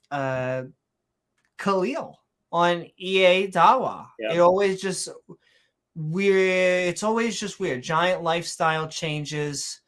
They always worry me because they seem like the type of events that you have external pressure on. Now, both, especially Khalil, a smart dude, a amazing guy, will continue love having conversations, but I just feel for even Brett. I used to just hear sadness in his speeches that he would just give, and I feel like they just find a lot of I don't know what the word is. They find a haven when they're soul searching, and a lot of these con artists. I don't know what else to say. Sending love to James W. versus Ken Hovind's debate, and we will continue to debate these people no matter how many used cars they try and sell with a speedometer turned backwards. Well, I mean, Brett Keane. So I guess at one point he was an atheist, but he always says that what convinced him that evolution was not true was Ken Hovind's material, and it's like, really, Lord, really, you were on board with the 99.9% of the scientific community. You were okay with evolution. Everything was good until Ken Hovind came along with his bullshit, and that just threw all that up in the air for you, really. And you didn't think to look into any of his sources or to look at the other side of the argument, because I admit Ken Hovind, he's done his seminar for a long time and he's refined it. So, but once again, yeah, I have to give a shout out for Khalil, who has kept at least a good portion of his scientific beliefs. I believe a lot of his things. I have a lot of disagreements on just the deistic arguments like Kalam and consciousness and all that. But he believes in evolution for at least the theistic version. He believes in an old Earth. I mean, as soon as you start prying off all of the scientific beliefs and just putting your religious views forward, I really don't know what to say to that except for you're wrong. You're wrong. You shouldn't do that, whether you're an atheist or a theist. All right, see, I couldn't agree more, Gizmo. James Wolf says, is the notion of giants constructing the moon of biblical origin in any way you can think of? I'm not sure. James, do you think? It reminds me just very Zelda-ish. I mean, I wouldn't be surprised if there was someone out there pushing that narrative, but that's not one I've ran into before. Spooky says he was in Goddess Shimmer side chat a couple of days ago demanding to come into the stream and on debate. Well, I would say, and I'm going to reach out, he's well going to come on to our Debate Me Brah, which is coming up soon. And but we are going to continue also moving forward, because I think this is almost the end of the chapter. We are reading our Skeptic Bible Study, Giant Killers. And I mean, God said for kitties to have a good scratch post. Absolutely. No. God said to go kill a bunch of giants. And when I would say the Israelites were hesitant, God said, don't worry about it. Now, Got your the back. New York Giants were down, but otherwise. But other than that, what's up, Stephanie? Sending love to everyone out there. I continue to see Dog and Wildheart and Spooky, James Wolf and Doubting Thomas. We love all of you out there in our Lots of little all the cool community. people out there. The cool kids. So he's fasting. He likes to fall on his knees. Good to know. He fell down for the Lord 40 days, 40 nights, as he did first, because the Lord Bob had said he would destroy you, because he loves you. Because he loves you. I just have George's voice in the back of my head. I prayed, therefore nothing changed. What? Oh. Onto the Lord Bob, and said, oh, Lord Bob, my goddess, destroy not the people and thine inheritance, which thou hast redeemed through thy great thick thighs, which thou hast brought forth out of New York, a real place, ladies and gentlemen, with a mighty duck. Oh, hand, sorry. Remember thy servants. Ooh, got slavery stuck in my throat. But it's just metaphorical, exactly. This time it's just metaphorical slavery. It's just the servants of God. You know, Abraham, Isaac, Jacob's ladder. Look not unto the stubbornness of these people, where even when their faces flush with red and they flutter their eyes at you, don't fall. Nor to their wickedness on Broadway, nor to their sin, which is still not a real concept. Bless the land cords whence thou brought us out to say, because the Lord Bob was not able to bring them into the land cards. He was out. He needed more water manna, which he promised them. And because he hated them, gotta love, ladies and gentlemen, strikes again. He hath brought them out to hug them, to give them big smooches. Oh, gotcha. To slay them. Aww. We're back to the wilderness of PvP. Oh well, hope you brought some good gear. Yet they are thy snacks. People. Brought snacks. Packed a whole bunch of snacks on the way. A fanny pack. Because by the way, I'm not going to feed you. You're on your own for that one. Now worship me. Don't eat some quail. That's all we're saying. But yeah, yet they are thy people and thine inheritance, which thou broughtest out of the mighty ducks, power, and by thy stretched out arm, and reached around. What? What are we talking about? Whoo! Whoo! Whoo! I think the wisdom What do you think, Amy? is just, I was going to say, I think that leads us to our...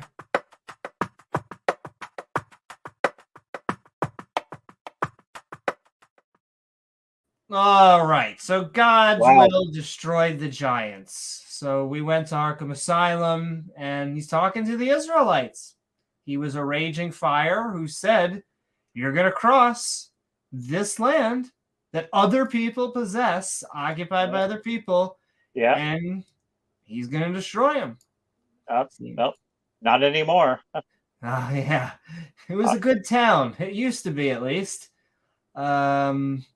God wanted to also kill everybody. He wants to just he wants to keep his people in check. Like, don't go astray, because I could kill you.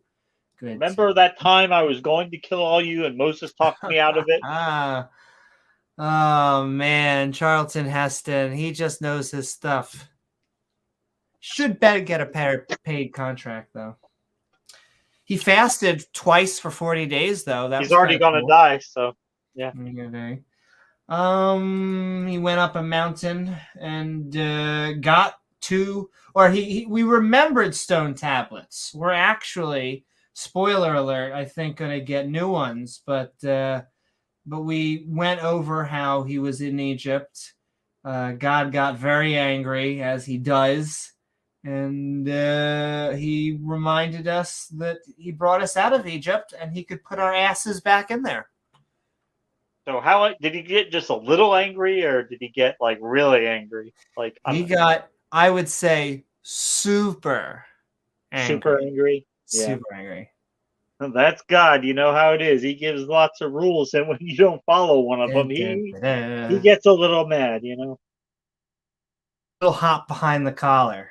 But with that, we're moving on to the book of Deuteronomy, chapter 10, a new set of tablets. And it looks like we only have 3 categories here. 1, 2, 3. Okay, so the first is we have humor. Again, a third helping of humor. Once again, the Bible likes to stick to the funniness. And so I love that it's, you can't describe the Bible as dry. Not as dry as the desert it's trying to narrate. Oh, it's definitely wet.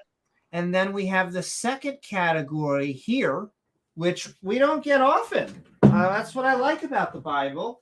You know, every once in a while, it likes to be spicy. And yes, ladies and gentlemen, the Bible curses. Believe it or not, the Bible gets a little bit naughty. Needs to be censored. Oh my. Exactly. We might have to censor this episode. You know, the genocide and murder, perfectly fine, but they may curse, so we may have to put a censor up for this episode. And of course, the third and last category, I can't believe I'm saying this, go but figure. We haven't seen it in a while. I know. There could be good stuff in the Bible, James. The creationists are always telling us, the theists, Christians, whatever flavor they want to say. James, we never say anything good about the Bible. We're straw manning. We're picking it. We're reading it out of order. Okay, we're not, but, you know, everything else. Get ready, for Amy. We're cherry picking the Bible. They love that word.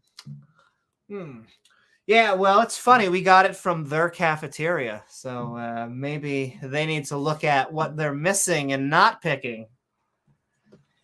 And that's it, except for... Oh, that's weird. Huh. Holy moly. James, I didn't see this, but there may be a contradiction in the Bible. Where did you get that? I don't see that on my screen. That can't be true. No. The good book, it has good in the title. Your computer just messed up. Yeah, it must be a weird graphic. But, I mean, those are the categories that we have been given. We are going to read. This is our last chapter of the night, and we will be going into an open mic so you can tell us about all this wisdom. But, ladies and gentlemen, the book of Deuteronomy Chapter 10, a new set of iPads. What? Oh, tablets. Okay, cool. You're going to make me make another set, aren't you? Yeah. I can only think of, ladies and gentlemen, I present you 15. Oh. 15? No. 10 commandments. No. Exactly. Because yes. I mean, listen. When it comes to God making arbitrary rules for people to follow, He will drop anything and do that. I mean, it doesn't matter what else He's doing. That takes priority over anything. Exactly. What? He has his priorities straight. You guys need some bullshit rules to follow? Well, let me get right on that. If you love rules. But yes, Deuteronomy chapter 10, at the time, do you have the time? The Lord Bob, Barbaretta, said unto me, who the do? The two tables of stone like unto the first, and come, if you have permission, up onto me into the mount, Kinky, and make thee a really hard ark of wood. And I will write on the tablets, I'll like scribble all over them using a Sharpie, the words that were in the first tables with thou breakest, and thou shalt put them right up in that ark. I'm sorry, what? Moses continues his instructions to the Israelites, saying, ma-diddy-diddy-dum-diddy-do. At the time, God said, hew some stone tablets like the first one, make an ark, and climb the mountain. I'll write the words that were on the tablets that you broke. Oh, thanks, God. Oh, my. Once again, you would think that James and I are creating this next sentence up, but no, this is the Bible roasting itself. And I made an ark. This is God trolling himself. Trolling himself.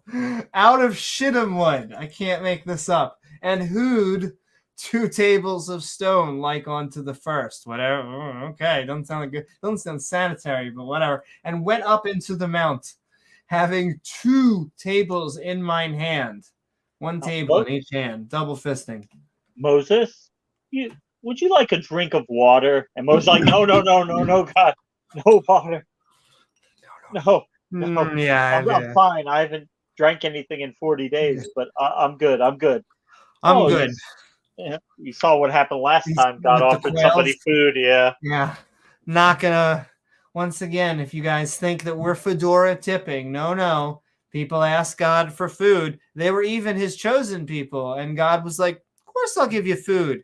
Go eat some quail." And the moment they bought into it, they wanted food. Yeah. They were starving to death, and they thought they could ask God for some, being that He's their God. And they asked the wrong God for some food. Yeah, they were talking to the wrong guy. Okay. And he wrote on the tables, according to the first writing, not the second writing, the 10 Commandments, because you got to do the hits, which the Lord Bob, spacked all over onto the midst of the Fire Nation in the days of the assembly language. So, it was old time. And the Lord Bob gave them unto me. Oh, give unto me, Lord. God wrote the 10 Commandments on the tablets like he did the first time. Cool. So I turned myself and came. Hope you have a towel. Down from the mount. Gotcha. And put the tables in the ark because we need to make more boats, which I had made. And hopefully we have... That's the Ark of the Covenant. That's the Ark of the Covenant. Like I said, we got to fight. Sometimes you got to fight Nazis with whips. And there they be as the Lord Bob commanded me. Oh, Lord Bob, command me so. Oh, I will. I will command you all day and night. Oh, my. And the children of Israel Shmishmael took their hero's journey from Barathatoth, and the children of Jechanaman to Mozariah. There, Aaron Ra died. They're really giving us like a history lesson, like on the last episode of Bible Ball Z. Fantastic. God killed Aaron Ra. It's normally our job, but thanks, Bible. I guess you're doing a cap. And there he was buried.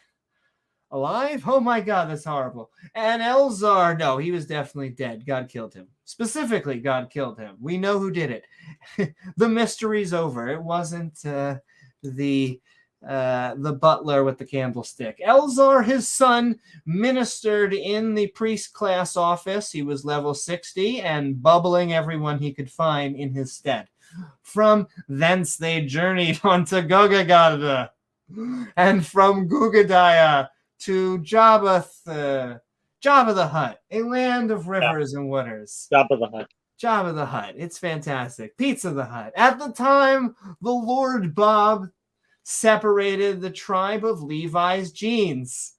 I'm like, God damn it. We only wear dresses and sweatpants here to bear the Ark of the Covenant. Now I can't even get out of my head. Now I just see Indiana Jones, of the Lord Bob to stand before thee, you good girl. The Lord Bob to minister unto her and to bless her name specifically onto this day. But wherefore Levi's genes have no part nor inheritance with his brethren. Gonna have to wear a kilt. The Lord Bob in his inheritance, according as the wrote him out of the Lord will. Bob thy goddess promised her. Then I came down to the mountain, put the tablets in the ark that I made, because I could make more arks, and there they be. Aaron died and was buried at Mazarah. And his son Elzar replaced him as priest, because he had no choice, because God killed his father. Picky. And I stayed. Nice of God not to kill all his sons. Oh, I know exactly. And oh my goddess, that was the joke for many chapters, that God was killing Aaron Ra's sons. He killed 2 or more, right? There were many sons of Aaron Ra that he killed. Yeah. I would not want to be the head priest at that time. I would be a rebel. Let's just say that. If God had killed my Lord. Don't forget when You'll laugh right after God killed it, then Moses told him, hey, don't say shit, don't do anything, or he'll kill the rest of your kids. As any loving and moral God would do. Don't bitch, don't complain, don't cry. Because keep worshiping God and keep on moving. Yeah, he's a great guy. But yeah, God promised him, so it's okay. And I stayed in the mount. Oh boy. According to the first time, 40 days and 40 nights of virgin. Yeah, we know. No, goddess. You fasted. 40 fucking days. The Atkins diet. And the Lord, at least then you're eating. My goddess. You just fasted, and you're fasting in a desert. And the Lord Bob hearkened unto me at the time also. And the Lord Bob would not destroy thee. All thanks. And the Lord Bob said unto me, arise, or whatever's in your pants, take thy hero's journey before the people, that they may go in and possess the land cards, water, forest, whatever you're into, which I swear unto their mothers to give unto them. And now Israel, Ishmael, without the Lord thy goddess requires of thee, but to fear, because that's what you want to do in a relationship. Be completely scared shitless. If it's God, you should fear. The fear of God is the beginning of wisdom, Amy. I know exactly. Fear the Lord Bob thy goddess, to walk in all his ways, and hopefully in high heels, and to love her, and to serve thy Lord Bob thy goddess with all thy heart and with all thy soul. She swallowed your soul. Oh my. Is that the only thing? What we're talking about? To keep the commandments of the Lord Bob and his statues, even if they are weeping angels from Doctor Who, which I commanded thee this day for thy good. This is like Forrest Gump, where the drill sergeant is like, what is your purpose of this army? He's like, to do whatever you tell me to do, drill sergeant. That's like Israel, like God's like, what is your purpose of it? To do whatever you tell us to do, God. Yeah. What a great guy. Behold the heaven, and the heaven of heavens is the Lord's thy God. The earth also with all therein. Heaven and earth below. Oh, yeah. Well, let's just read over this. For I stay on the mountain. All right. God decided not to kill you. And he said to me, go up, possess the land that I'd sworn and give to your fathers. And now Israel, what does God ask of you but to fear him, walk in all ways, love and serve him all your heart and soul, and keep his commandments I'm giving you today. I love this. He's basically saying, man, all I'm asking you to do is fear me, walk in my ways, love me, serve me with all your heart and soul, can keep my commandments. What's so hard to follow? Follow all my fucking rules. Can't you get that through your head, you stiff-necked people? Come on. And then, of course, heaven and earth belong to God. We get it. What about space? I mean, you have to remember, though, these people's entire concept of the universe was this dome over the earth, and all that there was the earth, this dome that had the sky in it. The stars were just dots up there that God put up there to decorate the top of the dome. The sun and moon moved inside the dome. That's what they thought the world was. And they didn't know the germ theory of disease, but this supposedly we're supposed to take as the most wise book. Absolutely. Amen. Only thy Lord, Bob, had a delight in thy mothers to love them, and she chose their seed after them, even you above all people, as it is this day. Oh boy. Circumcise therefore the foreskin of your heart. Oh, sounds painful, but whatever. And be no look, the more Bible's stiff-necked.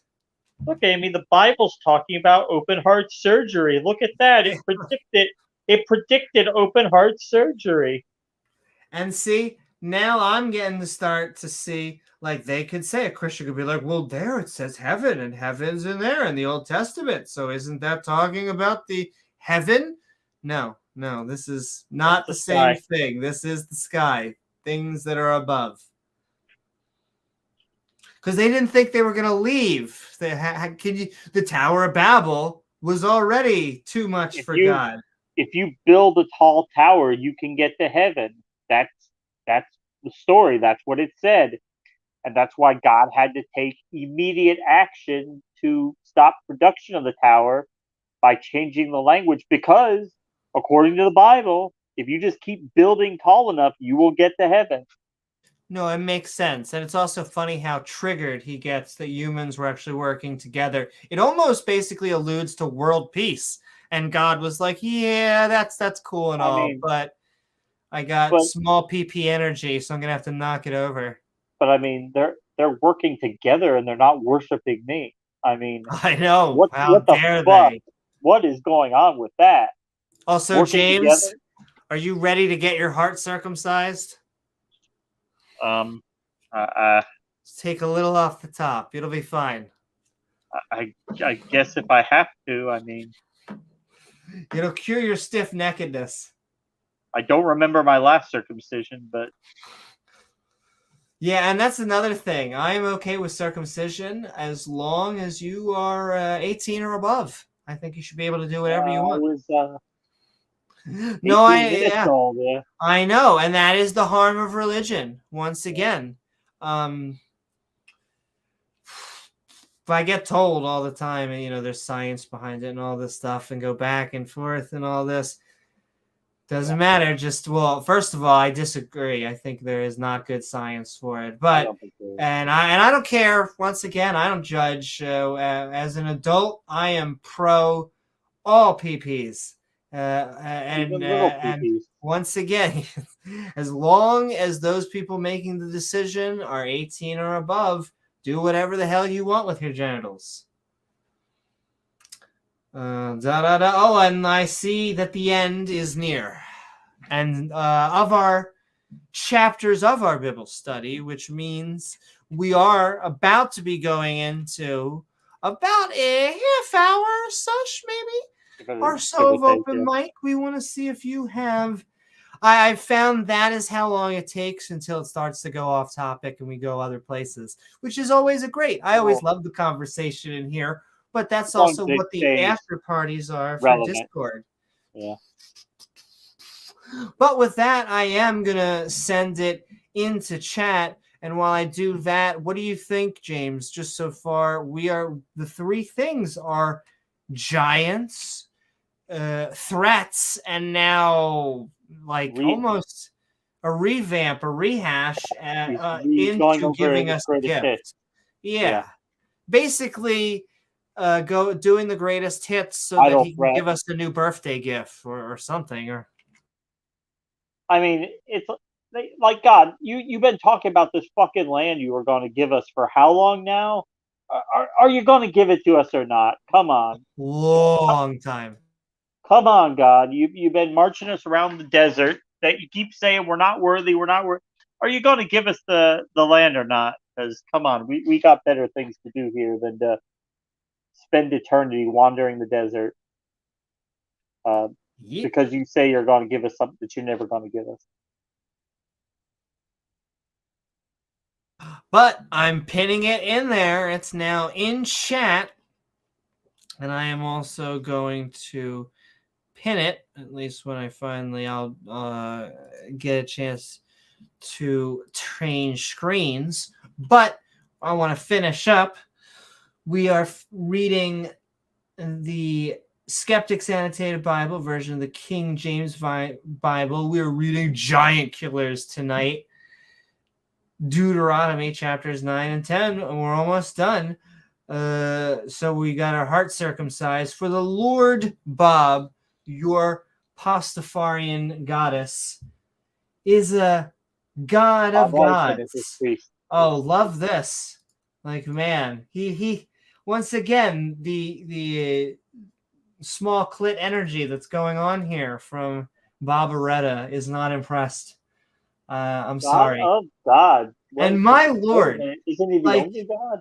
40% of the sentence is the word God or Lord. Like, what the hell? Oh, I'm glad we're not having a drinking game because we would have alcohol poisoning right now. Let me just read this sentence like without it. For your Lord, your God, is God of gods, and the Lord of the Lords, a great God, is a mighty and terrible. He's terrible. That's finally something we agree with. I mean, Bible, are you roasting yourself into a tongue twister of nastiness? Sure, which regardeth not persons, nor taketh reward. Wow, great. Basically saying he doesn't give a fuck about anybody. What's up, Beamsy? Sent in love. And also keep on tagging James W. and myself, including when we get onto the panel. So Spooky says, off topic, but did you hear about Pine Creek Dr. Price interview and the controversy? If so, any thoughts? So I love Pine Creek. I thought I heard about him talking about Dr. Price in today's stream, but I'll be honest with you, I was only listening to some of it, so I don't actually know what the controversy is. But I'd love to know and take your hot take on it. I love Pine Creek. His poof. You never... Everyone does their own rendition of their own shtick best. I talk about consciousness. I like to talk about why we went to the moon. But Matt Dillahunty has just a great gumball analogy I like to try and bring forth when we're trying to figure out when we're agnostic or gnostic about something. I think Pine Creek's poof or drown is a fantastic tool. Both of them, I hope that I try and do good renditions of. I would love to get really good at his Myron explanation, but I feel like you have to, or analogy and test. But I would have to get good, son. I would have to have a better understanding of the New Testament because I feel like he really drills down into the gospel. If you don't know what the Myron experiment is, he goes into basically each gospel one by one from oldest to newest, and at what point in the miracle, in the testimony, does it become when you should believe it, when it should become logical, probable, plausible, that you should actually be convinced. And it's really good at finding where people would be convinced, because you find that he can shave off a lot of the gospel. And it's very odd when people cross that bridge because it's almost always arbitrary. So, but I love Poof as someone who we've already read the Torah story of Noah. It was horrible. Same with Moses. Not physically traumatic, but man, are they not good stories. to take literally. I know they didn't happen, so there's nothing to be traumatized over. It'd be like walking away from, Voldemort killing. Spoiler alert! I think it's been a decade now. I'm allowed to say it. Snape killed Dumbledore. I think I'm allowed to say, and I'm allowed to be allowed to give some forgiveness. I think at this point, even if Snape doesn't exist. But we're going to go down. I already see Wildheart backstage. So we're going to be going into that open mic. We're just going to be finishing it up. But feel free to join us during our open mic. We'll give you an intro and we'll also go into some open conversation. But we're finishing up Deuteronomy Chapter 10. He's getting all fussy. God damn it. I can't help it. I keep on looking, and he continues to show his love. He doth execute the judgment of the motherless and widow, and loveth the stranger in giving him food and remnant.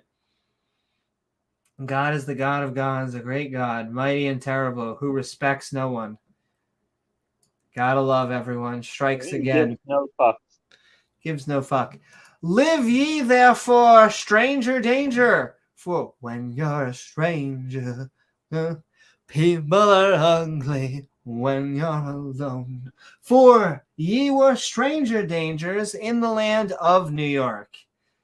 Once again, just like Spider-Man. But also, don't love them if they walk too close to the tabernacle, then you have to kill them. Because yes, exactly. Yeah. Our portable holy tent that we built at the very beginning of the Bible. I would write an Amazon Prime review if I had. Also, fantastic. Don't love them like that, otherwise you'll have to be killed because don't love them like that. Yeah. But yes, thou shalt have the fear of the Lord Bob, your goddess, or else for her shall dwelt and be served, and to her shall thou cleave and swear by her name. She is thy praise, I am that I am. Sending love out there. It was a great debate. And he is thy goddess, and hath done for thee great and terrible things which thine eyes have seen. Oh my God, they have burned what I have seen. Not my eyes, not your eyes. We just have to take their word for it, right? Yeah. Yes, exactly. Thy mothers went down into the land of New York, a real place, 80 and many years ago, and 10 persons specifically. Can I have a table for 10? And now thy Lord Bob, thy goddess, have made thee as the stars of American Idol, of heaven, of a multitude. No, not really. There's still a pretty small people. There's still like 1% of the world's population, but who's counting? Picky.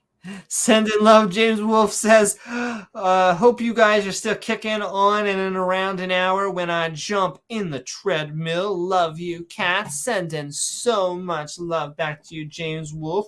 We're definitely hanging around because we are about to do our chapter review and then head into the open mic.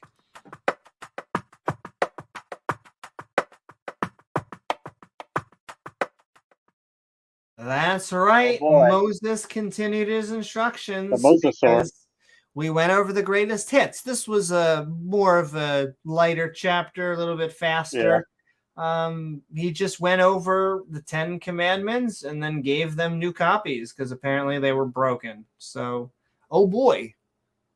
Yeah, rehashing him, reminiscing about people he's killed before, and helped us remember that Aaron Ra and his sons were killed. Good times. Praise God. Good times. And you better fear him because he will do terrible, terrible things to you. Well, I mean, he'll kill you, and then he will do mean things to you after you're dead. But don't worry. For his own glory. Because you should love strangers. So we found the one good statement. There you go. Love strangers because you used to be strangers. But still kill them if they walk too close to the tabernacle. Exactly. In between your killing, you should be like, hi. Welcome to our town. I guess you didn't see the sign there. Hey, don't walk near the tabernacle. Now we're going to have to kill you, eh? You know, this used to be someone else's town, but picky, picky, picky. Not anymore. Not anymore. And yeah, that's been the fun, ladies and gentlemen. We had some killing, some threats, and some new iPads. We had a fun old Bible study, and if you'd like to tell us about it, we are actually going to be heading into our open mic where you can join us right there on Stream Live, baby.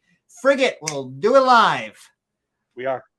And I think, unless you have any other thoughts, James, I think we're going. No, I think we're ready. I think we're ready. Our bodies are ready. Woo-hoo! That's right. What is up, pseudonym? We are heading into our Skeptic Bible Study open mic. We are talking giant killers.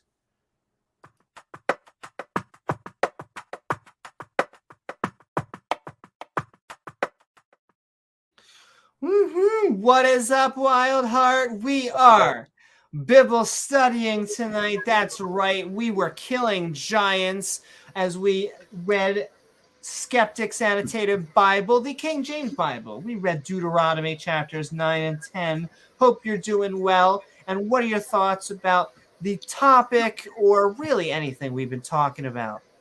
Yeah, it was good. I enjoyed it. Always good to kill a giant, especially in fairy tales, which is apt. Gotta do. Yeah. Jack and the Beanstalk and all that. Brilliant. Yeah, it was good. I enjoyed it. Yeah. Thanks a lot. And thanks for letting me know. Thank you so very much, Wildheart. And all right. With that, we're going to go into the open conversation. I will pin the link in chat. But we are Skeptic Bible Studying. We're going to have some open conversation for 20, 30 minutes, and then we're heading to the after show. That's right, on Discord. And hells yeah, I mean, sometimes you just got to kill giants. You got to Jack and the Beanstalk. I got to see if we play the Giants this year, but I hope we kill them if we do, because I hate them. I call sports the only acceptable form of tribalism. There you go.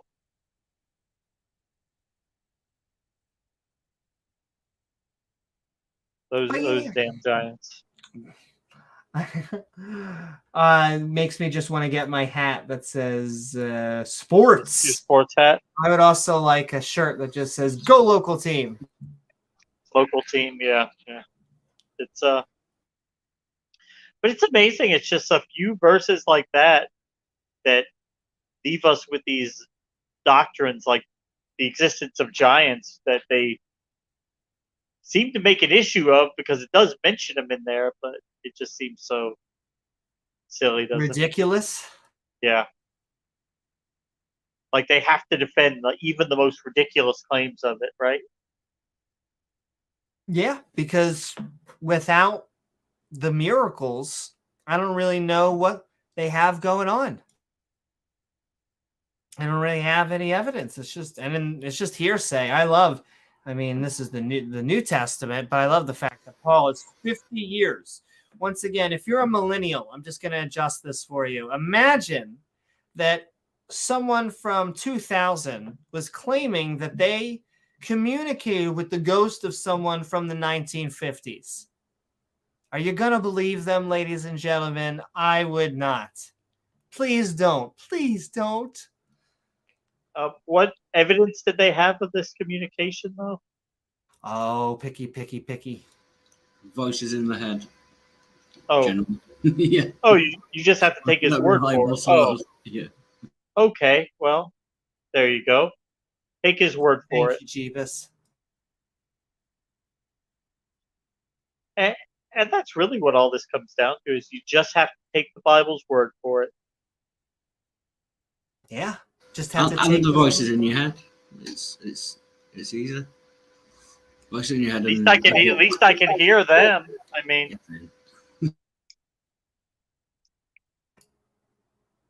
And it would be nice if there was any empirical evidence for any of this.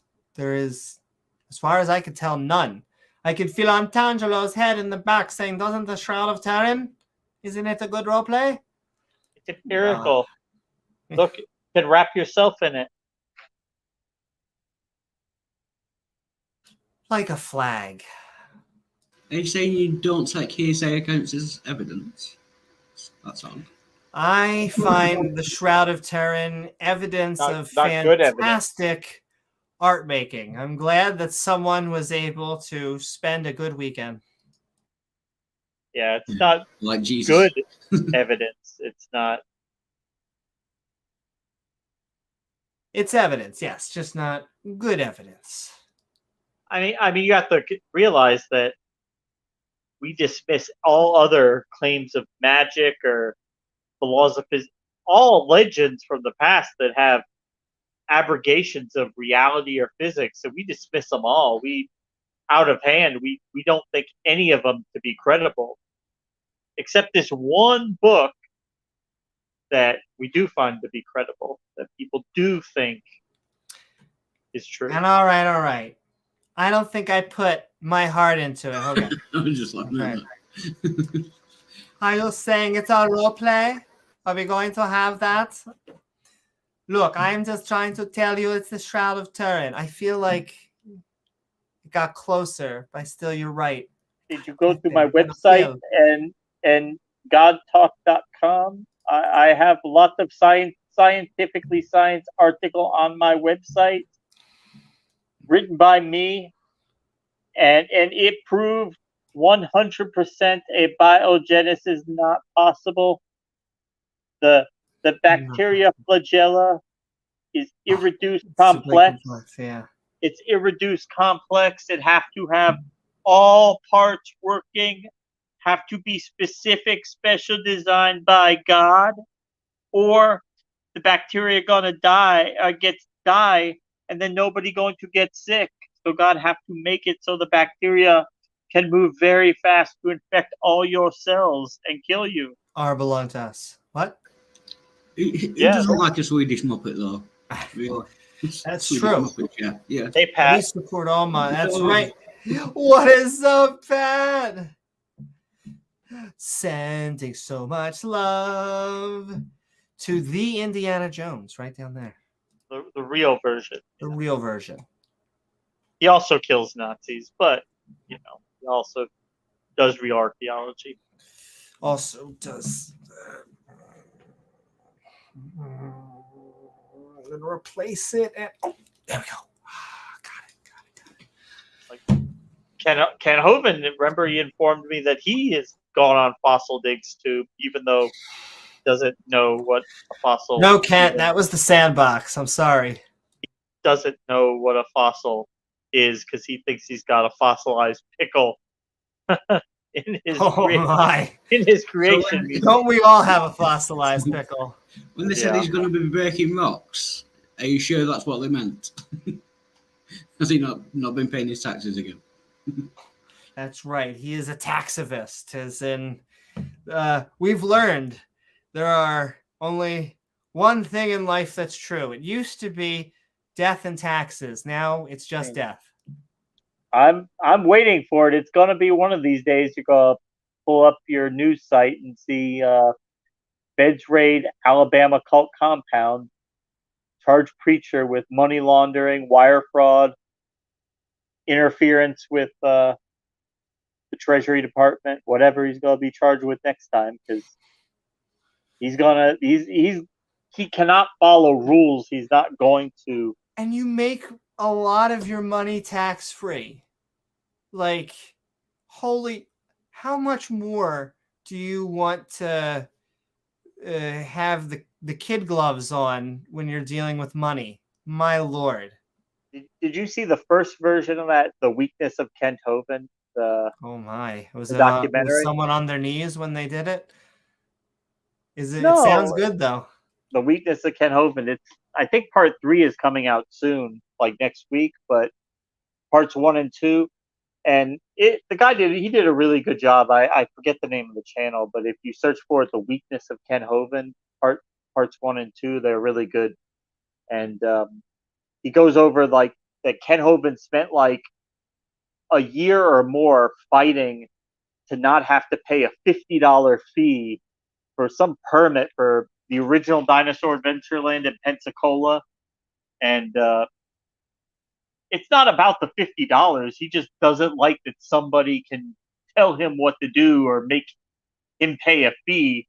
And he ended up, of course, he did have to pay the fee, and I think he also got like saddled with like legal with fines or whatever. It ended up costing him way more than $50, but he doesn't care. Good. We're losing you, Amy.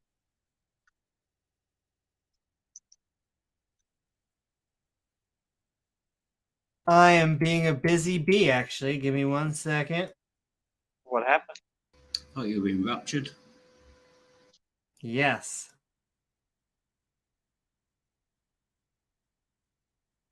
He's been replaced by Jesus. alien Amy. There you go. The Weakness of Ken Hovind, part 1, right down There there. you go. Woo-hoo. But we are sending love. If you would like to join us, we're only going to be on the open mic for about 20 more minutes. We are talking Bible studies on giant killers, but we're also open to any theology, especially if you are someone who is Jewish, Christian, or Muslim. We really like views that disagree than our own. Hey, ex-Hindu. Now that's something. At some point, we are going to take a swing at Hinduism because exactly, we really need to. I just know so little about Hinduism.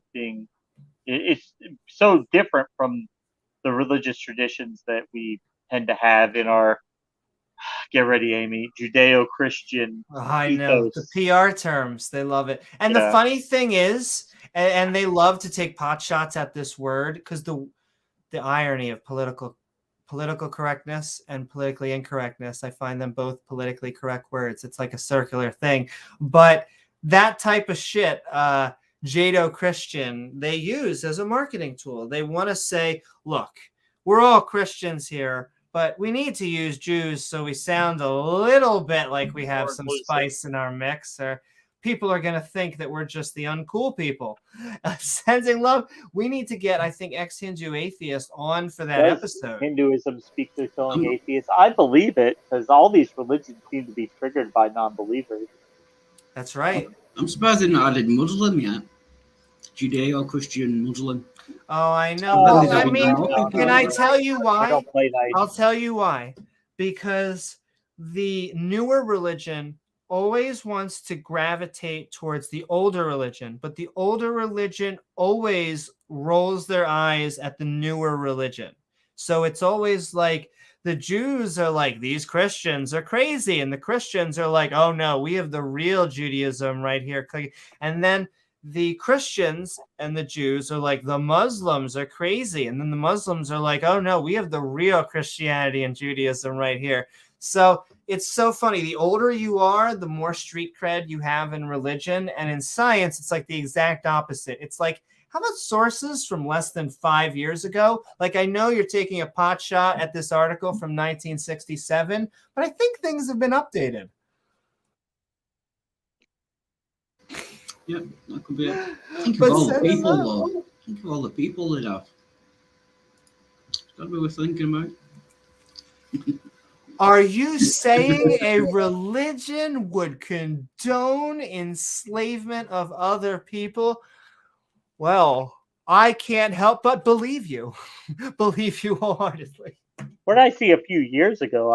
It's been so long, but I heard that there were like at one point like traditionalist Hindu gangs, almost like a Taliban version, where they would just go and assault people or berate people publicly who were not following teachings of Hinduism, kind of like the Taliban would do, jump out of their car and beat people who were, not following Sharia. Generally speaking, religion is just a bad mix of superstition and tribalism. It is just the in group, the out group, and a bunch of crap that they can't prove. You're not following God's rules. We have to attack you. Sometimes literally. Yeah, literally. Get out with clubs and beat you. Attack you with sticks for not following the will of God. Thank you, Spooky Better. I'm just subbed to next Hindu. Cheers. Did you say you're leaving, Wildheart? Oh, just saying, Or you just saying hi to ex-Hindu? atheists. Oh, okay. That sounds great. Well, we're sending love to We ex-Hindu met him on before. atheists. He's a good guy. And I do have to say, sending love to you, Wildheart. I am going to be on more of your streams. It's the middle of the day or whatever to come back and sing, even when it's probably not on the topic of that. It's getting into a religion debate. Not a problem. You're more than welcome. Woo-hoo. Oh, let's see. Can't help but love the cross-pollination. Cannot send out more love. I'll get Wildheart's channel up there as well, but check out all of these fantastic non-believers. Because we don't have religious wars. We don't schism. Like the difference between an agnostic and like someone who just labels themselves as an agnostic and just labels them as an atheist is the difference between mustard and honey mustard. Like I'll take it. Whatever flavor that you're trying to tell me. It's a silly hill to die on, but some people get it. Exactly. And we don't normally... Well, I know that Randolph definitely doesn't like who I'm about to talk about just because supposedly he, like Kent, was performing gravity experiments. But I think his was, I won't get into it. I just don't like there are some people, very few, that try and split the hair on those type of communities. I actually find most atheist agnostics, I even find most pagans and deists are on our team, and they believe in a god. So I try and draw with as light a pen as possible. Doesn't mean I agree with any form of theism, but if the choice is who you're gonna call when evolution, cosmology, whether the earth is round, do we really have to talk about why the earth is round? We do. Oh my Lord. People have known for thousands of years. Older than the Bible. Before the Bible. You would have been able to know. Those goat herders didn't get that memo. Apparently not. But of course, the Bible says that the fools are wise and the wise are fools, so yeah. Flat earthers. Thanks, Jesus. Thank you.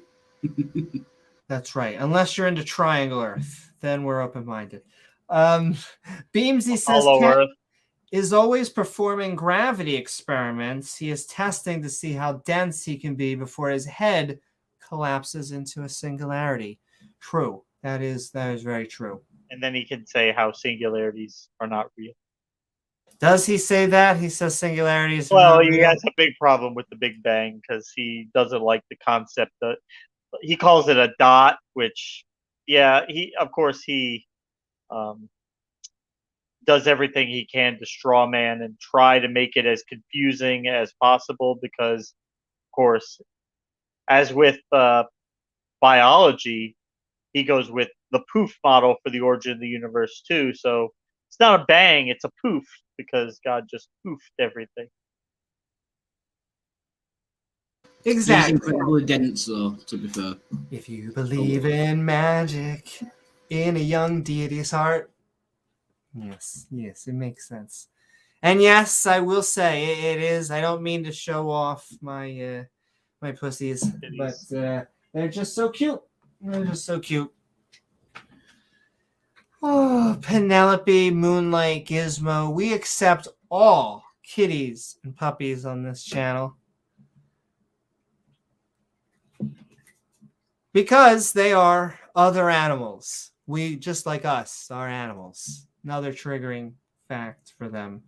Don't even have to go PETA or vegan or all that. I mean, literally, they were not poofed into existence like using magic. What's that?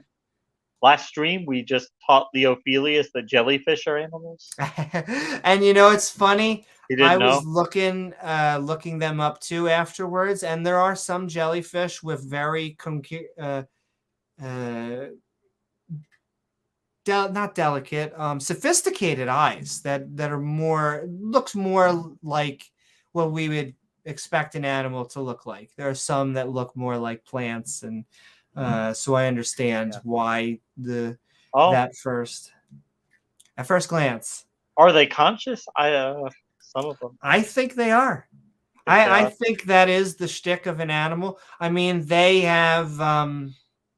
I was looking. They do things that are. They have a stomach. They have to get food. They have to catch it and put it into them. I mean, plants have to do that too, but they don't. Well, they have to get energy, but it's how they get it. I would say that plants, because they don't move and they don't. So plants have two methods of getting nutrients. They have the photosynthetic cells, what everyone thinks of, the green leaves, and then they have the roots. The roots also absorb nutrients at the bottom, but I wouldn't call any of those processes conscious. I would still say what a jellyfish has to say. Even the carnivorous plants, though. They're yeah. But see, little shop. But that's the exactly. I love that. Reminds me of my childhood. But even in that, it almost takes on slightly conscious characteristics. I wouldn't say it's conscious, but I feel like carnivorous plants have to adjust themselves a little bit to their prey, as they have to act a little bit faster in closing. They don't just shut snap like most people think. If you just put your finger in there, it's not just going to go whoosh. Oh. But if you do put your finger in there, it will start to close. I think it depends on how many hairs you trigger, how fast it closes. It has a hair-like follicles, because their main things they try and eat are like insects, flies and stuff, right? Which are great at that kind of thing. I love it. The funny thing, people that seem to be obsessed with biology, evolution, and consciousness, because Darwin loved carnivorous plants. I love carnivorous plants. I just find them so interesting. It's amazing. I don't know if I could have one, because I would feel bad feeding them. But I do. I think they're so interesting. Do they have to be fed, or are they able to get enough nutrients from photosynthesis? I would say that's complicated. I don't know. I would probably, to have them really healthy, I would think have so. Them thrive. But I wouldn't bet on that. But I know that it's supplemental, that they do have photosynthetic cells, and that the reason they exist is because of competition. They might not be able to get enough light to make or actually not only both, not enough light and not really nutrient rich soil. So both of those things they had to develop some other way of getting energy, nutrients. According to Rick Moranis, you just cut your finger and just drop it. Yeah, just a drop. Hey, I've seen it's so interesting. I've seen people put pieces of meat in there. And that's what he or she said. But we got about 10 more minutes. We're clearing house. We were just having our Skeptic Bible Study, reading Deuteronomy chapters 9 and 10. This was, like I said, a chapter that talks about giants. So you find this only from two groups of people, which is people who believe in giants, the theists, who are trying to use the Bible as evidence, and atheists, who are trying to signal to all of the metaphorical, liberal, moderate theists, like, hey, you know this has giants in it, right? To be fair, I remember witches, unicorns, you know. Nephilim Free's debate, where his biggest thing was that for the giants. His biggest piece of evidence was, oh, look at this spear from the ancient world. Look at that. That is a big spear. Imagine a regular human throwing that. That would not be very convenient for you to throw a bunch of those things. And So his of course, argument was big balls, basically. Of course, he doesn't understand, and actually, they tried to correct him on this, but he was totally recalcitrant to the idea that spears were not primarily designed to be thrown; they were used as to keep your enemy at a distance and inflict death on them. They would only be thrown when the combat became so close quarters that it was unwieldy. So, in fairness, he always gave them an offer. He would say cake or death. So, I feel like that option. No. Sending love out there. And all right, we're gonna add Beamsy, and he's gonna be, I think, our last person joining us, because I don't see any young, old, any Earth creationists joining us to defend the Bible. But Beamsy, we are Skeptic Bible studying on Duderonomy Chapter 9 and 10. Literally, they told us to kill giants. I don't know what to say about that. It's not even like, look at the giants. It was like, look at them, because we're going to kill them. But, he did threaten us and give us a gift or something. So that probably makes things even. Hope you're doing well, Beamsy. What are your thoughts about that or anything we've been talking about? Are you talking about giants or the Anunnaki? I would say giants from Deuteronomy. Yeah, Anakim, they pronounce them. Very tall, stiff-necked people. Anunnaki. Yeah, they're probably the same. I think they are the Anunnaki. Yeah, it's actually pronounced Anunnaki, but yeah. And spears are not javelins. Yeah, they're not javelins. They would only be thrown as a last resort. But they did have, javelins or different types of throwing spears that were made specifically to be thrown, but Nephilim couldn't not die on that hill. Did they not just have the Olympics that year? Is that not what? I think they had to skip. It was terrible. They might have gone for all leg days. Damn it. Was there a discus as well? No? Big pole. Oh my. Well, I was going to say, there was definitely a big pole, but I don't think we're talking about the same subject anymore. How big is that pole? 15. Yeah, why can't we go back to traditional Olympics where everyone competes naked? Now we're talking. Though I will say, on colder days, that may be harder or less hard, depending on the gender. Get National Pornographic out there to take pictures of it. Goddamn Kent. National Pornographic. All his jokes are dad jokes. Sometimes they are fun. I will give him, but I do love mostly when the jokes don't land, because he looks. He's like, he waits, and then fine, I'll go on. Why do you think he live streams it with his audience? Because he's a captain. Yeah, exactly. It's porn because it shows native women without shirts on. So it's National Pornographic. He obviously has never been to a French beach. La Pornographia. Oh no, tops are optional on French beaches. I'm English, speaking French won't help you. It's pornography. It's a sin. So he's getting divorced. I didn't leave anybody. The Bible says, "Let the unbeliever go." If the unbeliever wants to go, let him go. So they left me. And yet they still believe in God. So yeah. So he say, "Well, they're not.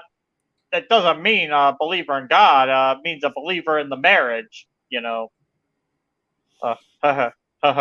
But hey, in Genesis it says it's not good for the man to be alone. So you're not telling me I have to be alone the rest of my life. Yeah, I don't see that really fitting, considering they are the people that believe that the Bible is accurate from cover to cover. Right. Right. And that's the thing. They always are able to, which is why it's so stupid when they tell us atheists, you don't want to believe in the Bible because you don't want God telling you what to do. And it's like, no. You guys, anything that applies to you, you're able to make a workaround or a special rule or an exception. Also, So- anything you can do, I can do better. What? No, I'm just kidding. Continue. Anything that Sorry. anything that applies to them, they can do anyway because they'll come up with some type of special exception, and it'll be okay. It's only the things that apply to you that are stiff and inflexible. And Oh my. well, Amy, God said it, Amy. What are you gonna do with that? You're gonna have to I guess on the Judgment Day, Amy. I don't want to we're be a gonna see stiff-necked people. we're gonna see how Let's what pass God it has to on. say about that. I'm actually looking for someone in Alabama so I can pay them to go to near Dinosaur Adventureland and see if there's a Kent and a Matt grinder profile. Oh my. Oh boy, Tell them not to get too close to the water. You know what I mean? Water. Water. Yeah. What? If Only Kent- 3 people have died there That so was my far. favourite trick of Ken Hovind's when he let that lad drown in his theme park and then went to the hospital and handed out flyers. Actually, That 2 takes- kids have died and 1 adult so far have drowned on the... Yeah. And Kemp, Nothing to do with it. his response to that was, all the other kids who didn't die had fun. Yeah, all the other Wow. kids had a And great the time. parents are coming back next year. Wow. All- That all- is like something I know that is something a serial killer. Well, Yeah. I know a few kids died, but everyone else had a great time. All there the was kids cake. who didn't die had fun. Yeah. Did you read the rest of the press release that he put out? I can only imagine. Yeah, it was... All the other kids there had a great time, and God protected us from having to deal with the liability of that unfortunate child joining God from our park. Yeah. Couldn't say the love They from all- grounding. they all but have the to sign way of keeping waivers them and- intact is brilliant. Thanks God. Thanks Jesus. Amazing. Probably non-disclosure agreements. Yeah, because let's just say he doesn't seem to follow. Not exactly. Is it a commandment? But he does not seem to. You know, if you're on wife 4, once again, send in love. But Probably not the Well, guy who should be asking about other people's marital difficulties. exactly. But Yeah. if you guys, unless you have any questions or comments left for the panel, I think we're actually going to head into outros and then to the after show. Producer's ready. He's here. That's right. All right, Gizmo, are you ready? Pass. There we go. Thank you so very much. All right, Gizmo, take us. Bring in the mimes. We have been Skeptic Bible studying on Deuteronomy chapters 9 and 10, and we are heading into our outros.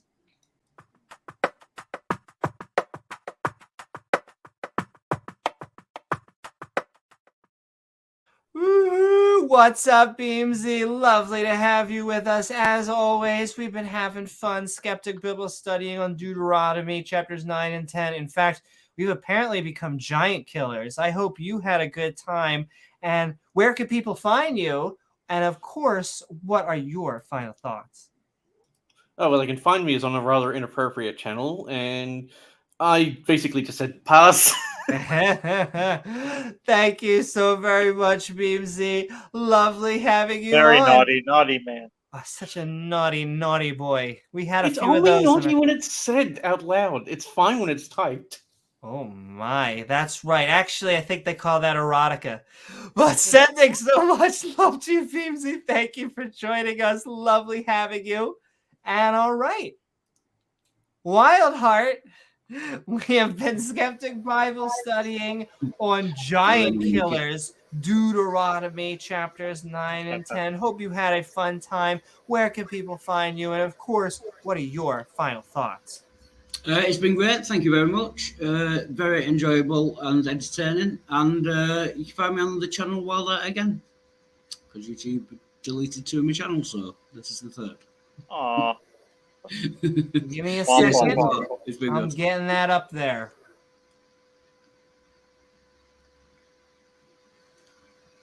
And thank you everyone in the side chat as well for watching. There you go. So send great some people out there. love to Wildheart. He just got his 100th. So excited, which means he gets that fancy name that you see at the bottom and on screen. All right. that's the first time Thank I've you seen so very much, Wildheart. Thanks. And all right. All right. Sending it off to the Well- co-pilot and the producer, James. Help us fly home. Are you convinced that giants are real? They are real. I got to see if we're playing them this coming season, but if they do, I'm sure we're going to kill them as we usually do, and as we should do, because that's what they deserve to have happen to them. So, Miami Dolphins. We just got a new wide receiver, Tyreek Hill.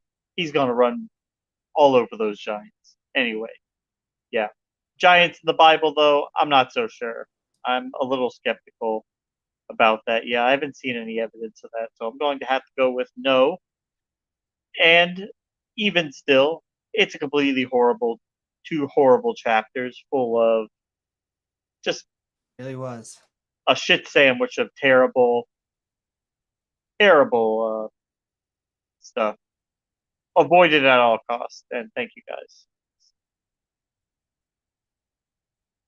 Woohoo! Thank you so very much, James. And all right, as we have 2 sleepy kitties, basically 3 sleepy kitties who really run everything, I do want to thank you all. I hope you enjoyed this episode of our Skeptic Bible Study, Giant Killers. Dun, dun, dun. Where tonight we continued the book of Dudes with God telling the Israelite Ishmaelite. you're like, bitch, we're done to take Show the must go land on. of the giants. That's right. He was about to kill and reminded his chosen people that he could have killed them too. Nice guy. Probably should have. Could you Oh please my just kill God. us, God? I If know. you're going to keep threatening it, just fucking kill us, God, already. I'm not sure who has it better in the Saw movie, the people who die right away or the people who basically make it to the end and then die. Yeah. I don't know which one. Well, you know what, God? Noah, if Noah had any good sense, he would have jumped right off that ark. I know, really, ladies and gentlemen, if this podcast has a single PSA, it's if someone, even a God, calls you their chosen people, run Yeah. as fast as you can. Walk your own plank, jump off that ark. You'll be better off dead, because God will kill you eventually anyway. Run, walk, build an ark, do what you can. Get them out of there. Whew. But yes, God told us the land of giants and remind us he could have killed us. But once again, we got brand new set of tablets. We got all new iPads. So I guess that kind of glosses over the whole genocide thing. But I do, however, want to thank my co-host, James W., along with our guests, Wildheart and Beamsy. Thanks, As well as our awesome mods who make this stream so great, the lovely people in chat, and of course, viewers like you who make this channel even possible. If you enjoyed the show, please don't forget to like, follow, or subscribe. Boom, boom, boom. We're actually almost at 50 followers on Twitch and 1,000 on YouTube. Oh my lordy 48 lordy. more to go. Which means we're almost monetized on both. And we're about to premiere more shows in celebration. Q&A is on dock. So really, I just can't thank you guys enough. This is not only your guys' channel and show, but your community. But yes, thank you so very much. Once you actually hit it, you gain access to that bell icon, which when set to all will give you premieres and reminders to join our live streams. Or hey, maybe leave a comment after the video's done. Hey, Leave a comment. Come join us as we'll be heading to the after show on Discord, the link of which is in the description below and in chat. House of Comments out there. He was remarkably quiet during this stream. Well, he might have just either just joined us. Quiet. And no, he was in before. That's true. I did see him earlier, but remarkably quiet. You hear a pin drop from him. Markiplier. Yeah. But we love all our theist brothers and sisters. We want them to join. We'll be having more call-in shows, more open mics, more fun, ladies and gentlemen. In fact, if you would like to help us make even more content, we offer some unique perks for your support by checking out patreon.com/Amy Newman. I am Amy Newman. And we will see you all on the next episode of Skeptic Ball Z. Good night, everyone. Mwah.